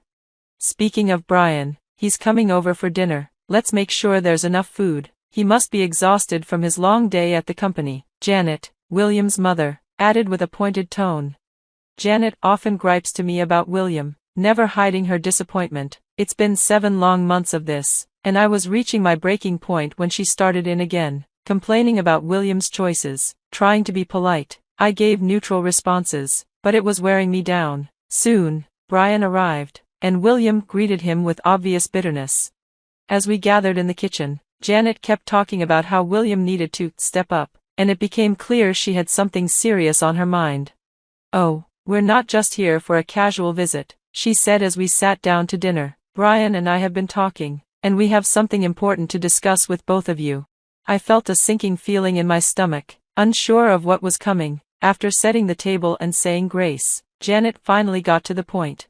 "I want to address the situation with William. Brian and I have been thinking this over for a while."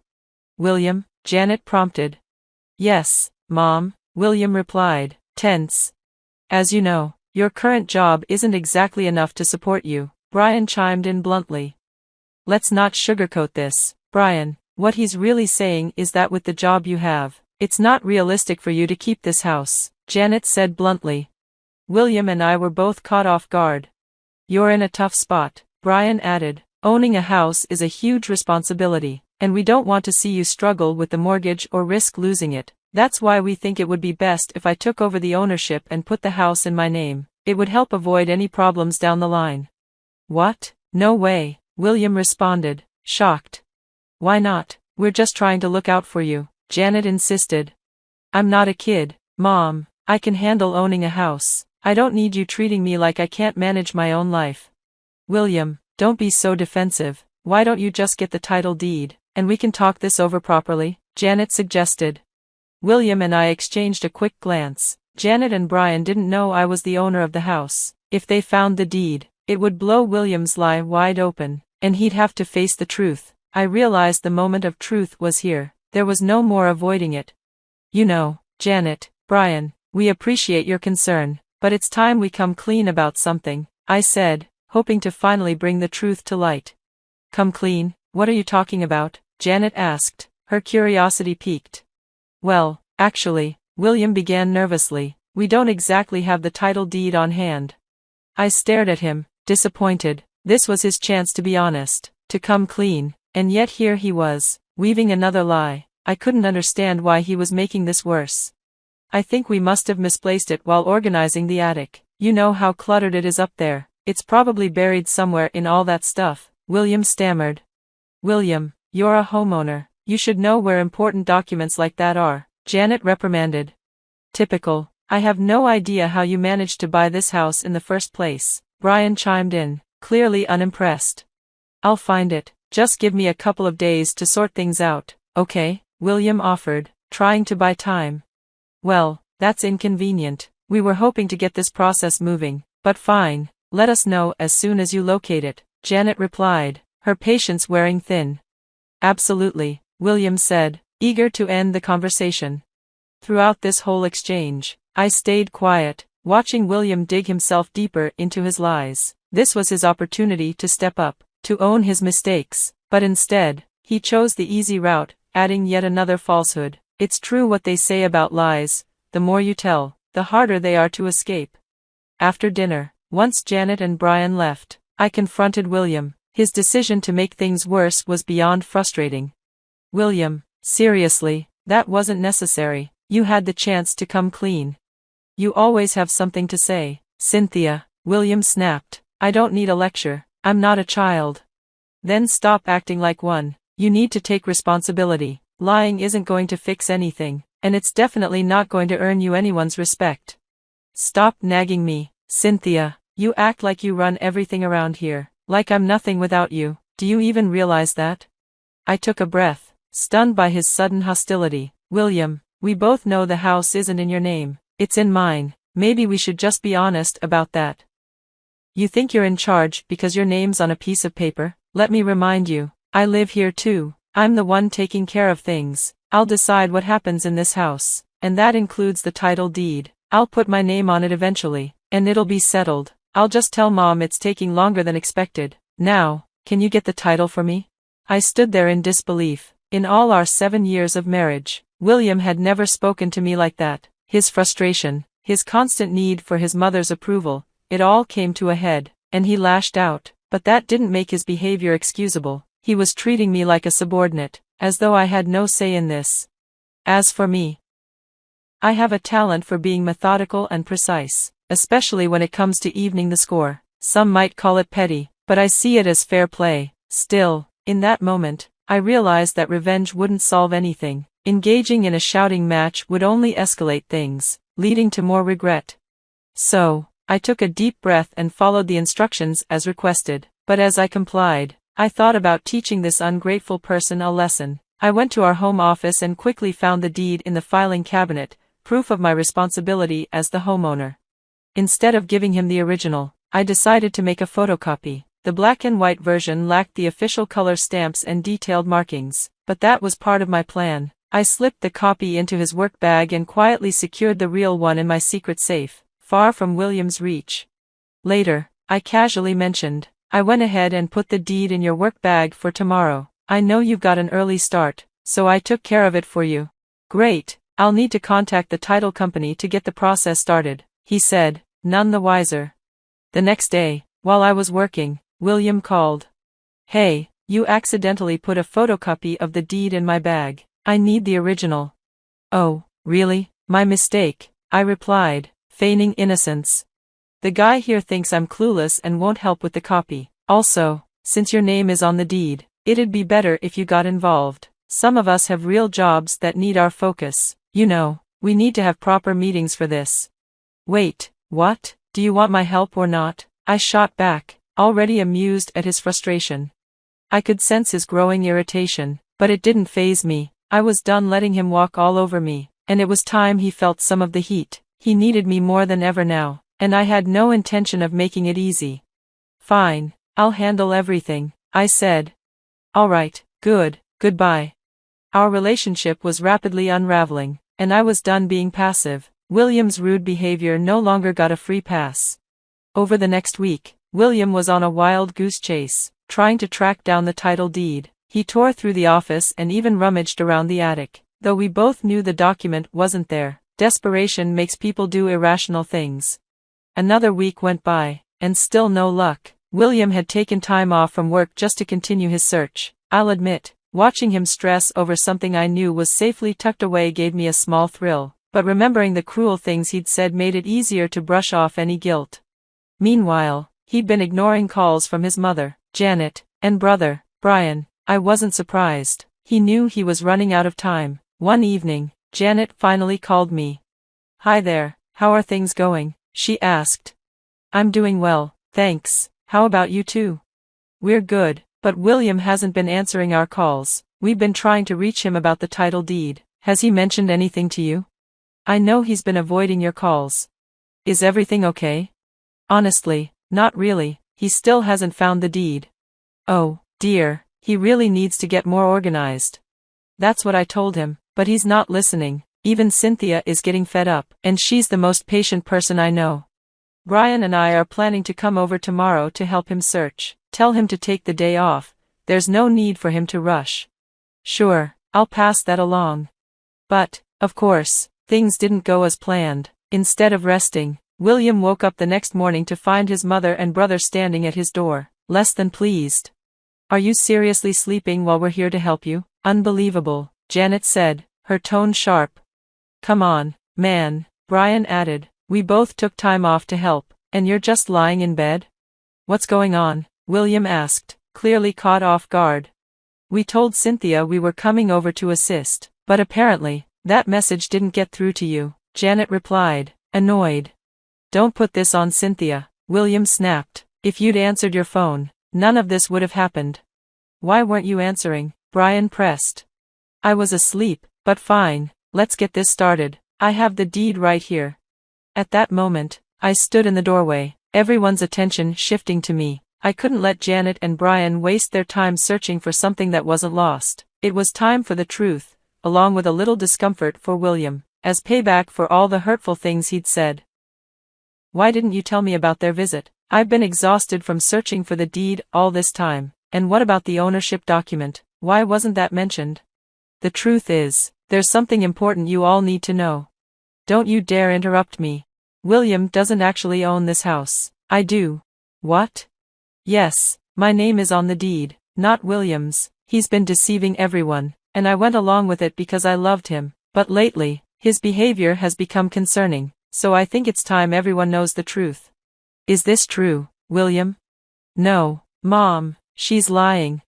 Even when you're caught, that's pathetic. I handed the documents to Janet and Brian for confirmation. This proves that I'm the owner of this house. William, you've been lying all this time. I can't believe this. I'm at a loss for words. William, I'm truly disappointed in you. You don't need to fool yourself any longer. You have to leave. You've insulted me by saying I'm worthless without you, but it's you who's been relying on me. Did he really say that? Yes, on the day he suggested changing the name on the deed, he threw hurtful words at me. I didn't mean it. Cynthia, why are you doing this? You're my spouse. Oh, I used to think I was ungrateful, like a spoiled child. That's exactly how spoiled children behave. Mom, I could explain, but I think I've said enough. William, you've let me down time and time again, maintaining this facade just to impress me. It wouldn't be surprising if you weren't the true owner of this house, but pretending for nearly a year and mistreating Cynthia has left a terrible impression on me. I can barely stand to look at you. With that, Janet stood up and left, while a desperate William pleaded for her to stay, hoping they could sort things out, but she was done. Brian, please, man, I didn't mean to hurt anyone. Just be quiet. I feel like hitting you for wasting Mom's time and Cynthia's energy. This woman has put up with your nonsense for far too long, and you've treated her poorly. That's unacceptable. Spare me the excuses. You need to take a break from reaching out to us, at least for a while. Mom is really upset and needs some time to herself. With that, Brian walked away, leaving just William and me alone in the house. It was my turn to speak. You may call me an ungrateful spoiled child, but the truth is, you're the one lacking gratitude. Your behavior disappoints me, and it's hard to watch. I'm relieved that your mother and brother finally see your true colors. You may be an adult, but you're not the leader of this household. If you want to stay here, you need to show me respect and contribute your fair share. Otherwise, you can take on the role of head of the household somewhere else, wherever that may be. William's distress was evident. In one fell swoop, he'd damaged 4 important relationships. That has to be some kind of record. I can only hope he learns and not to mistake my kindness for weakness.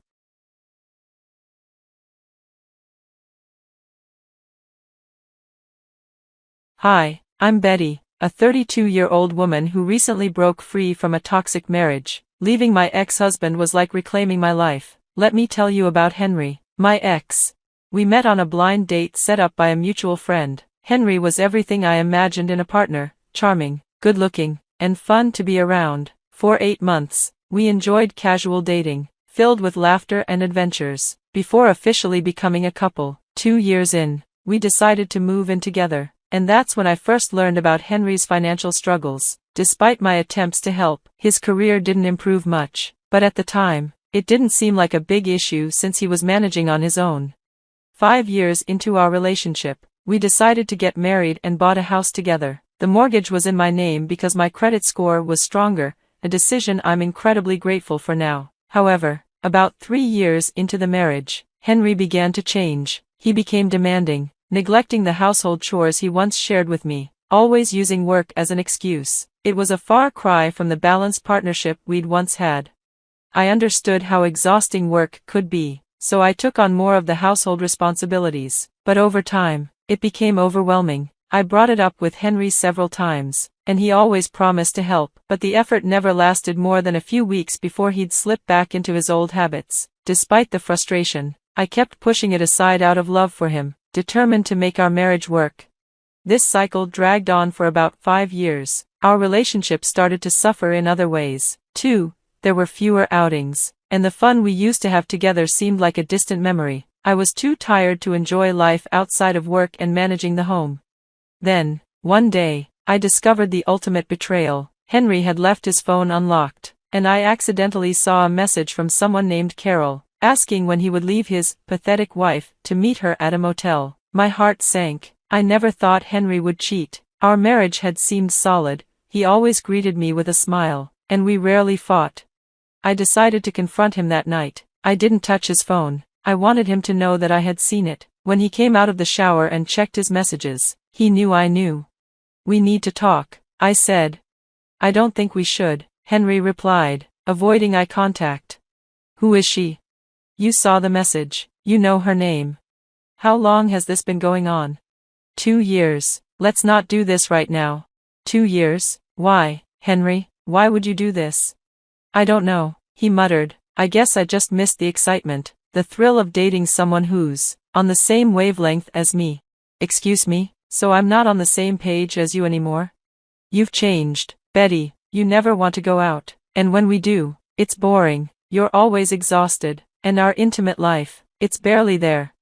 I was stunned. "I'm exhausted because I do everything around here. You've stopped helping, and I've never once heard you offer to step up. As my husband, you're supposed to share the load, not add to it.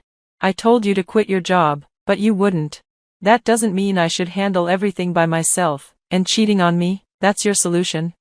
He sighed, frustrated. "Look, I didn't plan on us having this conversation. I still want to stay married, but I'm going to keep seeing Carol. I'll be sleeping in the guest room from now on." His words hit me like a slap in the face. There was no remorse, no regret. The man who once championed equality and partnership had become someone I barely recognized. I had a feeling his shift had something to do with the podcasts he'd been listening to lately, ones that promoted outdated, toxic views on gender roles. It hurt to see him become one of those men, without even realizing it. Later that night, I heard the door click shut. Henry was leaving to meet her. I finally broke down, the tears I had been holding back pouring out, feeling devastated. I called my best friend Laura. She came over immediately, bringing ice cream and silently offering me the comfort I needed. When I was ready, I told her everything, and she was just as shocked as I was. She wanted to know how I found out. I told Laura how I found out. Henry had left his phone unlocked, and I saw a message from a woman asking when he was going to leave his pathetic wife to meet her. When I confronted him, he was reluctant to talk but eventually confessed to a year-long affair. His excuse? He found me boring, claiming I was always too tired to do anything fun with him. Laura was stunned. How could he say that? "You've been doing everything around the house," she said, shaking her head. Henry, on the other hand, seemed to believe it was my duty as his wife. The most painful part? He didn't even apologize. Instead, he blamed me, then left to spend the night with his mistress. I vented to Laura, feeling helpless and angry. I couldn't stand to be around Henry anymore, but I didn't know what to do next. The urge to scream at him or throw something was overwhelming. But instead, I asked Laura, "Can you guess what I'm thinking right now?" She paused before replying, "Honestly, no. What's on your mind?" "Henry told me he's fine staying married, but I'm completely done with him." Laura nodded, her voice firm. "I'll help you with whatever you need. How about you crash at my place for a while, until you figure things out?" "That sounds amazing. Thanks, Laura." "I've got your back, Betty, always." We spent the rest of the night watching some of our favorite movies, trying to take my mind off everything that had happened. The pain was still there, but for a few hours, I was able to escape it. The next morning, Laura helped me pack up some of my things to take over to her place. Once we settled in, I made a questionable decision. I couldn't resist the urge to snoop around. I still had access to Henry's social media on my phone, and I searched for Carol. I had never felt the need to check his messages before, but now I had to know more about the woman he was cheating with. That's when I discovered Henry had turned off notifications for Carol's messages, which explained how he had hidden the affair so well. As it turned out, Carol was a colleague of Henry's. She worked directly under him at his company, and, to my dismay, she was only 22, 10 years younger than me, and a decade younger than Henry. That fact made my stomach turn. It only confirmed my decision to end things. But before I officially filed for divorce, I wanted to make sure I was financially protected. Laura and I came up with a plan to make sure Henry couldn't walk away without consequences. First, I withdrew all the money I had contributed to our shared account and moved it into my personal account, where Henry wouldn't have access. Then, I started the process of filing for divorce. It took a few days to get everything in order, and during that time, Henry didn't even reach out to check on me. It was painful to realize he didn't care about my well-being, but then again, what more could I expect from someone who no longer valued me? I had to go back home to pick up more of my belongings. When I arrived, Henry was sitting on the couch. As soon as he saw me, he got up and asked where I had been. As if it mattered, I was taken aback, wondering why he thought he had the right to know my whereabouts. Frustrated, I told him how hurt I was that he hadn't even called once to check on me. His response? He called me a jerk. I couldn't believe it. I just found out my husband has been cheating on me because he thinks I'm boring, and you have the audacity to call me a jerk? I said, my voice laced with sarcasm. He didn't even flinch, showing no remorse. Instead, his attention shifted to the large withdrawal I had made from our joint account. Henry demanded I return the money within 2 hours, threatening me with consequences if I didn't comply. I stood my ground, reminding him that I had every right to the money I'd contributed. The argument escalated quickly, and when I told him I was considering living with my sister and leaving him for good, he scoffed, dismissing it as ridiculous. Rather than continue the fight, I chose not to engage further. Silently, I went to our bedroom, packed the rest of my things, and left for Laura's place. Once there, I recounted the entire confrontation to Laura. She suggested consulting a lawyer, and luckily, she knew one. We sought legal advice, and when the topic of the house came up, I made it clear that it was solely in my name, both the mortgage and the title. Thanks to my higher-paying job in a niche field, I earned 3 times more than Henry, and that's why everything was in my name. The lawyer reassured me that even in a divorce, the house would remain mine. If Henry's sister, Emma, moved in without my permission, I could legally evict her. Feeling more secure, I was relieved.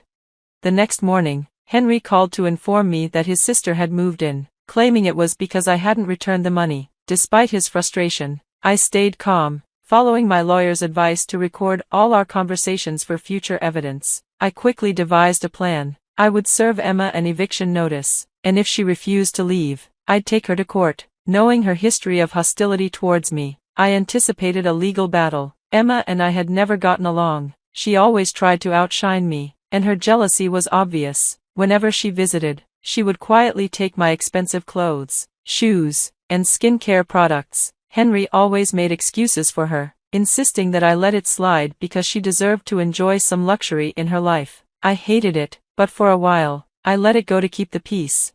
However, things escalated when she moved into my house and actually bragged about it.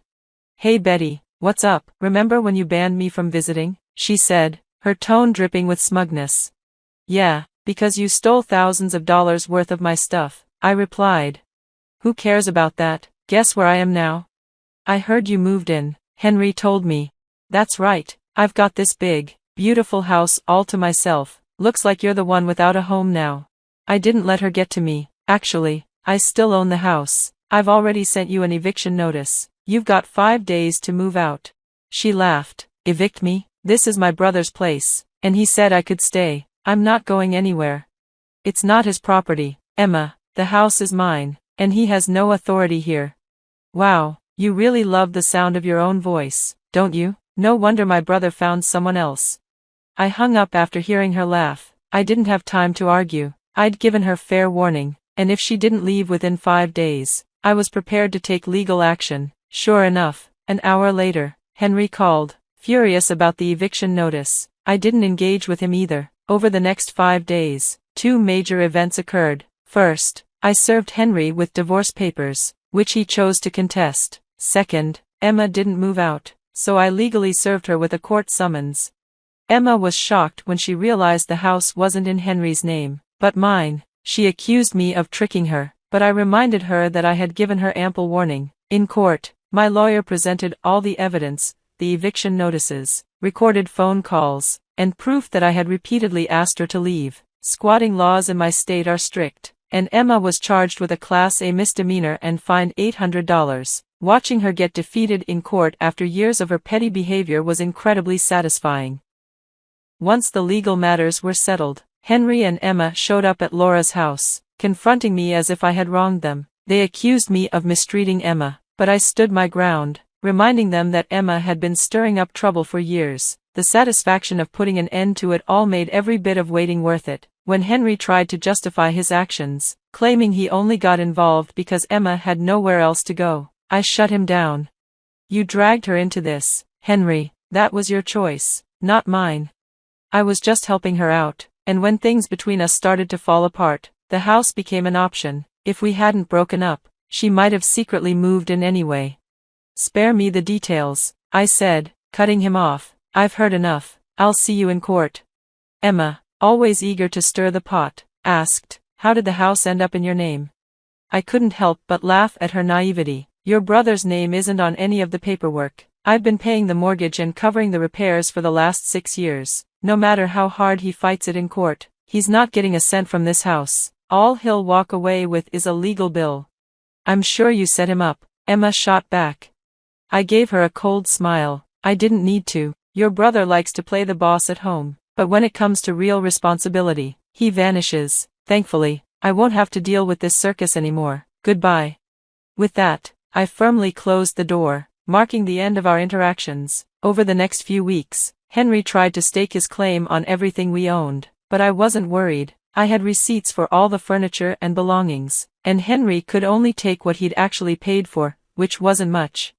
Meanwhile, I decided to share evidence of Henry's affair with Carol at his workplace. 2 weeks later, he was fired, though Carol managed to keep her job. I later found out through some of Henry's co-workers that she had accused him of coercing her into the relationship by threatening to withhold work opportunities. Predictably, their relationship didn't survive the fallout. A few months later, the divorce was finalized, and I was officially free. I threw myself into my work and celebrated my newfound freedom with Laura. We raised a glass to closing that chapter of my life and moving on to better things. The last I heard, Henry and Emma were sharing a shabby apartment, still struggling to find jobs. Their parents, who initially sided with them, had grown frustrated, giving them a limited budget and disapproving of their choices. Even my former in-laws called to apologize for how they had treated me. Now that I'm free, I'm excited for what life has in store. This whole experience taught me the importance of valuing myself and never letting anyone take advantage of me again. Here's to new beginnings.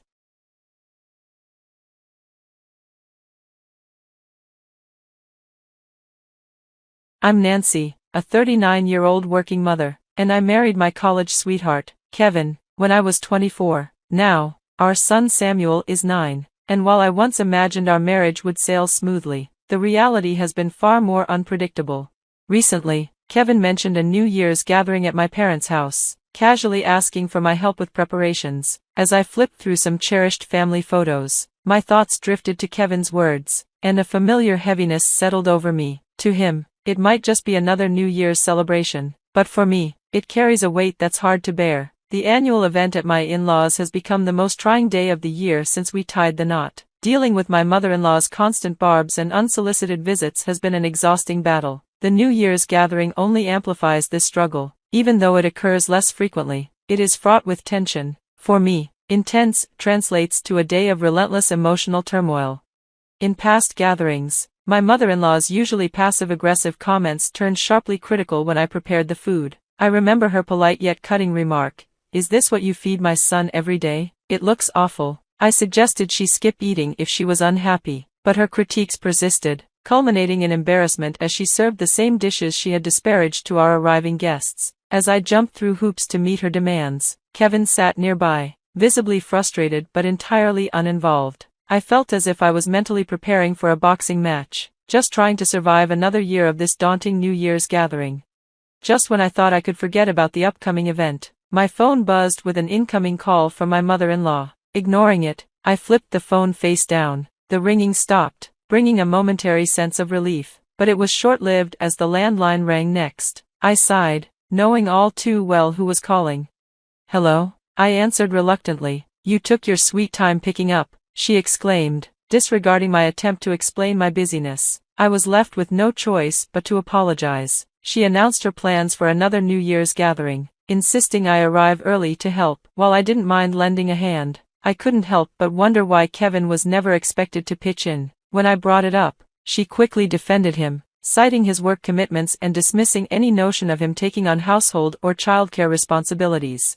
The next morning, I found myself reluctantly heading to my in-laws' house, a sense of dread heavy in the air. As expected, the day unfolded with a series of demanding tasks: cleaning, laundry, shopping, and yard work, leaving me feeling like a maid in someone else's home. My father-in-law was as unresponsive as ever, a mere shadow in the background. Once the chores were done, the real fun began: cooking. Despite my best efforts, my mother-in-law found fault with every dish I made, making my culinary efforts feel utterly futile. My patience wore thin, and I struggled to keep my emotions in check.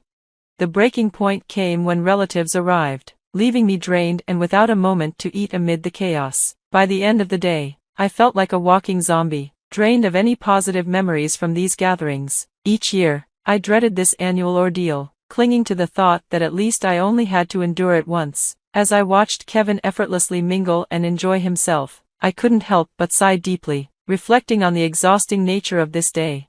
Finally, the day of the New Year's gathering arrived. Amid the cheerful, "Happy New Year" greetings, Kevin and Samuel greeted our guests with enthusiasm. While I felt invisible, my mother-in-law handed me a note, her expression as emotionless as ever. The note shocked me. Even though we were 3 days into the new year, 12 kilograms of detergent. There's a sale, and don't forget at least 56 cans of beer because we love to drink. Stunned by her audacity, I watched as she retreated inside, leaving me to process the realization that, yes, the supermarket was indeed open.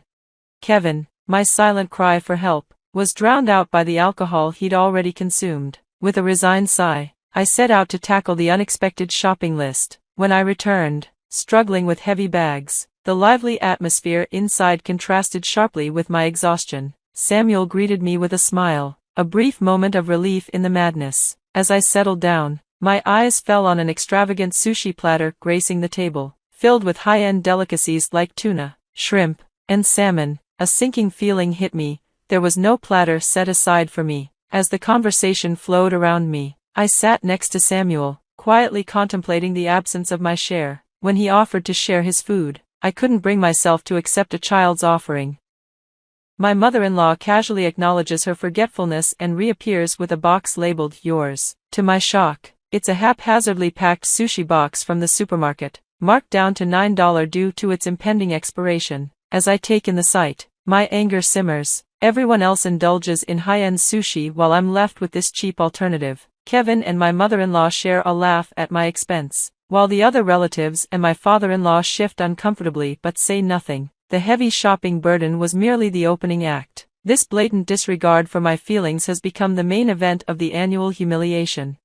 Frustration builds within me as I notice Samuel looking up at me with concern, which ignites my anger. I take a deep breath, attempting to suppress my feelings and adopt a conciliatory demeanor. My mother-in-law, sensing my struggle, laughs triumphantly and mocks me about my desire for the fancy sushi. The harsh reality of this annual harassment washes over me, and I let out a heavy sigh. Recognizing the depth of the situation, I exit the room, making it clear that I'm not offering an apology. A warm smile graces my face as I announce, "I'm done playing the good wife." Despite my mother-in-law's disapproving glare at my abrupt proclamation, I march into the kitchen, grab the shopping bags, and return with a cheerful demeanor. "Hey everyone, the drinks are here," I declare, arranging the packs of canned beer on the table, prompting a stunned silence from the crowd. Undeterred, I maintain my upbeat tone, recounting the amusing challenges of gathering the items and playfully highlighting Kevin's lack of assistance. With a triumphant flair, I draw attention to my impressive haul, boasting, "And I even managed to snag 25 pounds of detergent." I encouraged everyone to enjoy the beer I proudly announced I had bought, casually dismissing it as just another of my mother-in-law's demands. I handed out cans to everyone except my son, reveling in the warmth of the room and the perfect fit of a cold beer for a winter gathering. Yet, I soon noticed an unsettling silence enveloping the space. Confused, I urged everyone to lighten up and enjoy themselves, volunteering to handle snacks and do the dishes, emphasizing that they could have fun while I worked in the background. Feeling breathless from my spirited speech, I surveyed the room, only to be met with an oppressive silence, shattered by my mother-in-law's voice. You really don't understand your duties as a wife, do you? She critiqued. I felt a surge of defensiveness rise within me. I understand the importance of helping, I replied, but what I'm doing goes beyond mere assistance. I feel like I'm treated more like a maid than a daughter-in-law. She shot back, justifying her actions as a way to educate her son's wife, including the humiliating discrimination regarding the sushi. I challenged her perspective, questioning the morality of treating one's son's wife in such a manner. My words hung in the air, and for a moment, she fell silent. In that silence, Kevin spoke up, trying to defend his mother. You need to consider how hard it is for Mom to host this party. I shot him a sharp glare, causing him to flinch slightly. He responded with a defiant look, a flash of the complex dynamics swirling within our family. You should apologize to Mom, he insisted. Before he could continue, I interrupted him. Kevin, first of all, this is your home. I've been helping because it's your family. Yet what have you contributed as the actual son? You're not helping at all. You don't even notice that your wife is out lugging heavy bags. What's going on? You just stroll in here, eat, and drink without a care in the world. When you see your wife being treated this way, you say, lucky you? What's lucky about this? My voice raised. Kevin shrank back under my intense gaze, appearing pitiful. Then my mother-in-law retaliated. You're so arrogant for a daughter-in-law. What do you think you're doing? We don't need a woman like you here. You should divorce him immediately. Kevin remained speechless as his mother continued her tirade. A wife's role is to listen to her in-laws and follow her husband. Next time, marry someone who will obey. At her forceful words, a spark ignited within me. Oh, so you're a submissive wife who never goes against your husband? I challenged, pulling out a photo from my bag that I always carried. The moment felt monumental, accompanied by an imaginary triumphant trumpet sound in my mind. So obedient, mother-in-law. What's this? I scattered the photos across the table, and they fluttered down like autumn leaves. Gasps filled the room as everyone's eyes widened at the shocking images. What is this? Someone exclaimed. Who is that man she's holding hands with? Wait, are they going into a hotel? The photos revealed my mother-in-law with an unknown man in each shot, cozying up together, some images far too explicit for children to see. What on earth are they doing in public? I questioned, ensuring Samuel couldn't catch a glimpse. It had always seemed odd that she would frequently drop by without a clear reason, especially given how much time she spent away from my father-in-law. I had noticed her arriving at our home dressed up for no apparent reason, which raised my suspicions. So, I had taken the initiative to hire a private investigator to look into her activities, and here were the results. Mom, what is going on? It's not what it looks like, my mother-in-law exclaimed desperately, her voice trembling as she faced Kevin and the bewildered relatives. Yet the evidence lay before us, irrefutable and damning. In the midst of disbelief, her panic escalated as she turned to my father-in-law, pleading for reassurance. You believe me, right? This isn't what it seems, she urged. For the first time, my father-in-law, usually so stoic, glared at her with cold, snake-like eyes. Unlike his usual demeanor, genuine anger radiated from him. A strange sound escaped my mother-in-law's throat as she stammered. It's not what it looks like. Shoving her hand aside, my father-in-law approached me, an unexpected look of remorse on his face. I'm truly sorry for everything, he said sincerely. I thought you were okay handling all the work, but even if that were true, it was wrong of me to let you shoulder it alone. I apologize. The relatives quickly chimed in with their apologies. Could you share those incriminating photos? My father-in-law asked, his voice steady but regretful. Absolutely. I have all the data and can provide as many as you need. He nodded, taking the photos from me with an air of solemnity before exiting the room, my mother-in-law's pitiful pleas trailing behind him as she followed. The remaining guests began to clean up in silence, packing away leftover food, washing dishes, wiping down tables.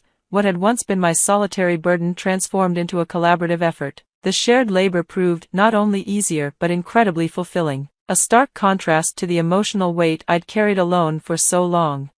In the weeks following that assertive New Year's gathering, my father-in-law called to share some surprising news. He had finalized his divorce from my mother-in-law. Cast out of the home she had taken for granted, she sought solace with her affair partner, only to find herself abandoned when alimony demands surfaced. Shunned by the very relatives who once supported her, she turned to her strict brother, living a constrained life under his watchful eye. Meanwhile, I found myself separated from Kevin, a husband who contributed nothing and offered no defense in my favor. Living apart didn't bother me. I had rented the apartment before we married and had always been the one to pay the bills. I insisted it was only fair that Kevin move out. He clung to the idea of a fresh start, but to me, it felt far too late. His prior financial freedom had relied heavily on my income, leaving him struggling in a cheap apartment while frequently seeking my help.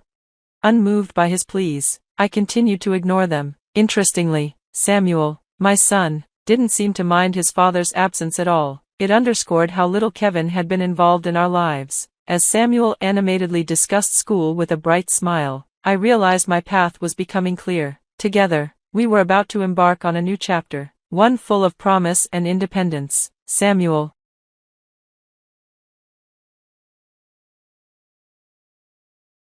Greetings, I'm Teresa, and I'm 40 years old. Recently, my father-in-law Gregory passed away, and it was devastating. His death, however, brought something unexpected back into my life, my ex-husband, Jack, the man who had cheated on me. Let me take you back to how it all started. Jack and I first met on a dating app when I was still in college. I was feeling restless, tired of dorm life, and looking for a distraction. Jack, 2 years older and already working, seemed like the perfect escape. We matched, went on a few dates, and soon ended up at a bar one night. After too many drinks, we found ourselves at his place. Fast forward 3 months, I missed a period. Fear crept in. Several positive pregnancy tests later, I broke the news to Jack. To my surprise, he didn't run. He said he'd help raise the child.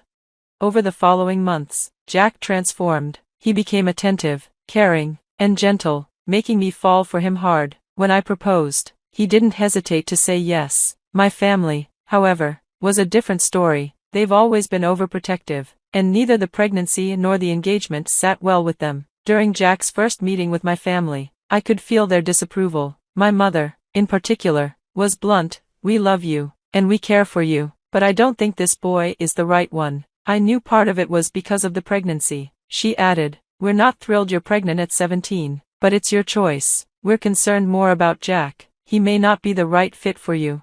I thanked them for supporting my decision to keep the baby, but I stood firm. Jack is the father, and he's been nothing but supportive. If you continue to oppose him, he might walk away. Please consider that, because when things get tough, it'll just be me and the baby.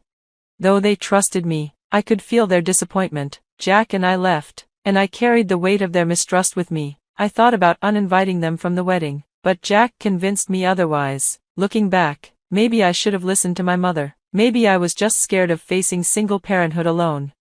The wedding came and went without a hitch, largely thanks to Jack's parents, who were supportive and made things easier for me. When the time came to deliver our baby boy, it was a moment of pure joy. Jack stepped up as a father, taking charge of the baby while I finished my degree. He was there through thick and thin, helping me land a job after I graduated. I didn't make as much money as him, but I had a steady income, and that was enough for us.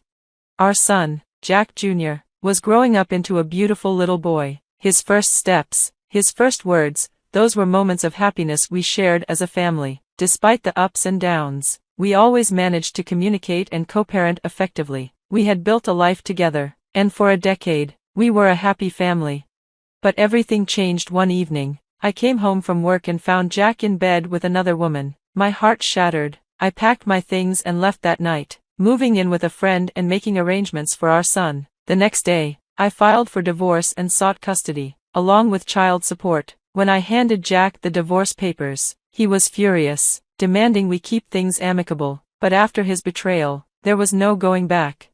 Jack's true colors emerged after the split. He refused to pay child support, claiming he never wanted our son in the first place. His words stung, but I held my ground. I told him the courts would decide. It was painful to realize that Jack had never truly loved me. He had stayed out of obligation, and that knowledge hurt more than anything. If he'd been honest from the start, maybe I could have turned to my family for support instead of wasting 10 years.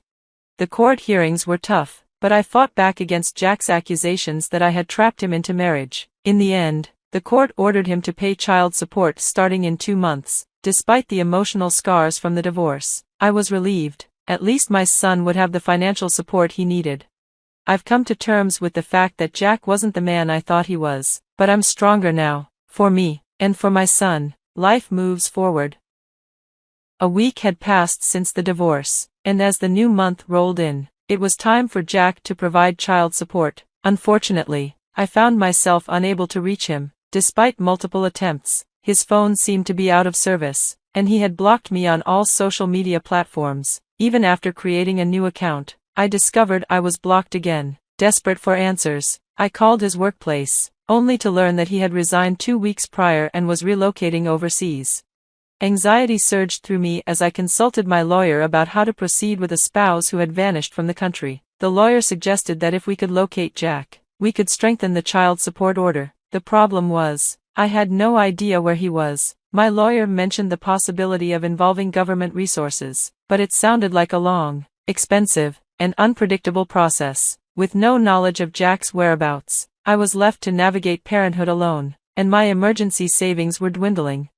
I recalled my parents' warnings against being with Jack, which made it impossible to seek their help. Turning to friends felt awkward, leaving Jack's parents as my only option. I had once shared a close bond with them, and when Jack and I informed them about our divorce, they seemed more concerned about my well-being than their sons. They were financially stable, and I viewed them as a potential support system. I wasn't expecting much, just a contribution equivalent to what Jack was supposed to provide, even if it was a reduced amount.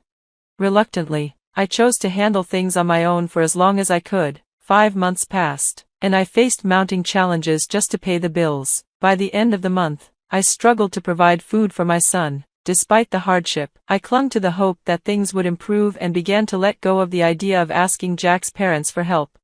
However, everything changed when my son fell seriously ill and needed to be hospitalized. The medical bills were overwhelming, even with insurance, and I realized I couldn't bear this additional financial strain alone. It became clear that I needed support, so I reached out to Jack's parents. I contacted Alice and explained my situation, and she expressed genuine concern for what I was going through.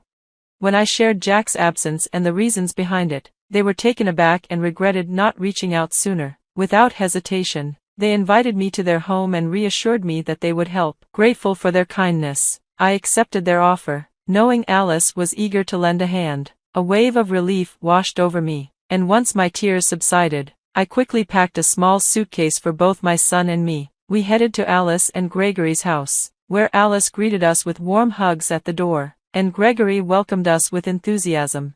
As we sat down for lunch, the atmosphere was light and casual. We made sure to include my son in the conversation, shielding him from any distressing topics. After the meal, he happily ran off to play, leaving the three of us to discuss the events of the past 5 months. They shared their frustration over Jack's departure and their disappointment upon discovering his affair. Their anger only grew when they learned about his abandonment of fatherhood. They expressed their irritation with me for not reaching out sooner, and I admitted my mistake. Gregory was eager to provide more financial assistance than Jack had owed me, but I hesitated to accept such a substantial amount. I turned to Gregory, expressing my concerns. He remained resolute, viewing this as a way to compensate for the challenges I faced over the past 5 months, especially as a young, single mother. Gregory, there's really no need for such a large sum, I insisted. Consider it a reimbursement for what you've spent during this time, he replied. You're raising your child alone, and it's not fair for you to sacrifice so much when your child's grandparents can offer support.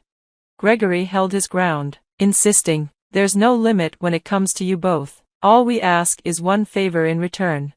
Whatever you need, I promise, I assured them.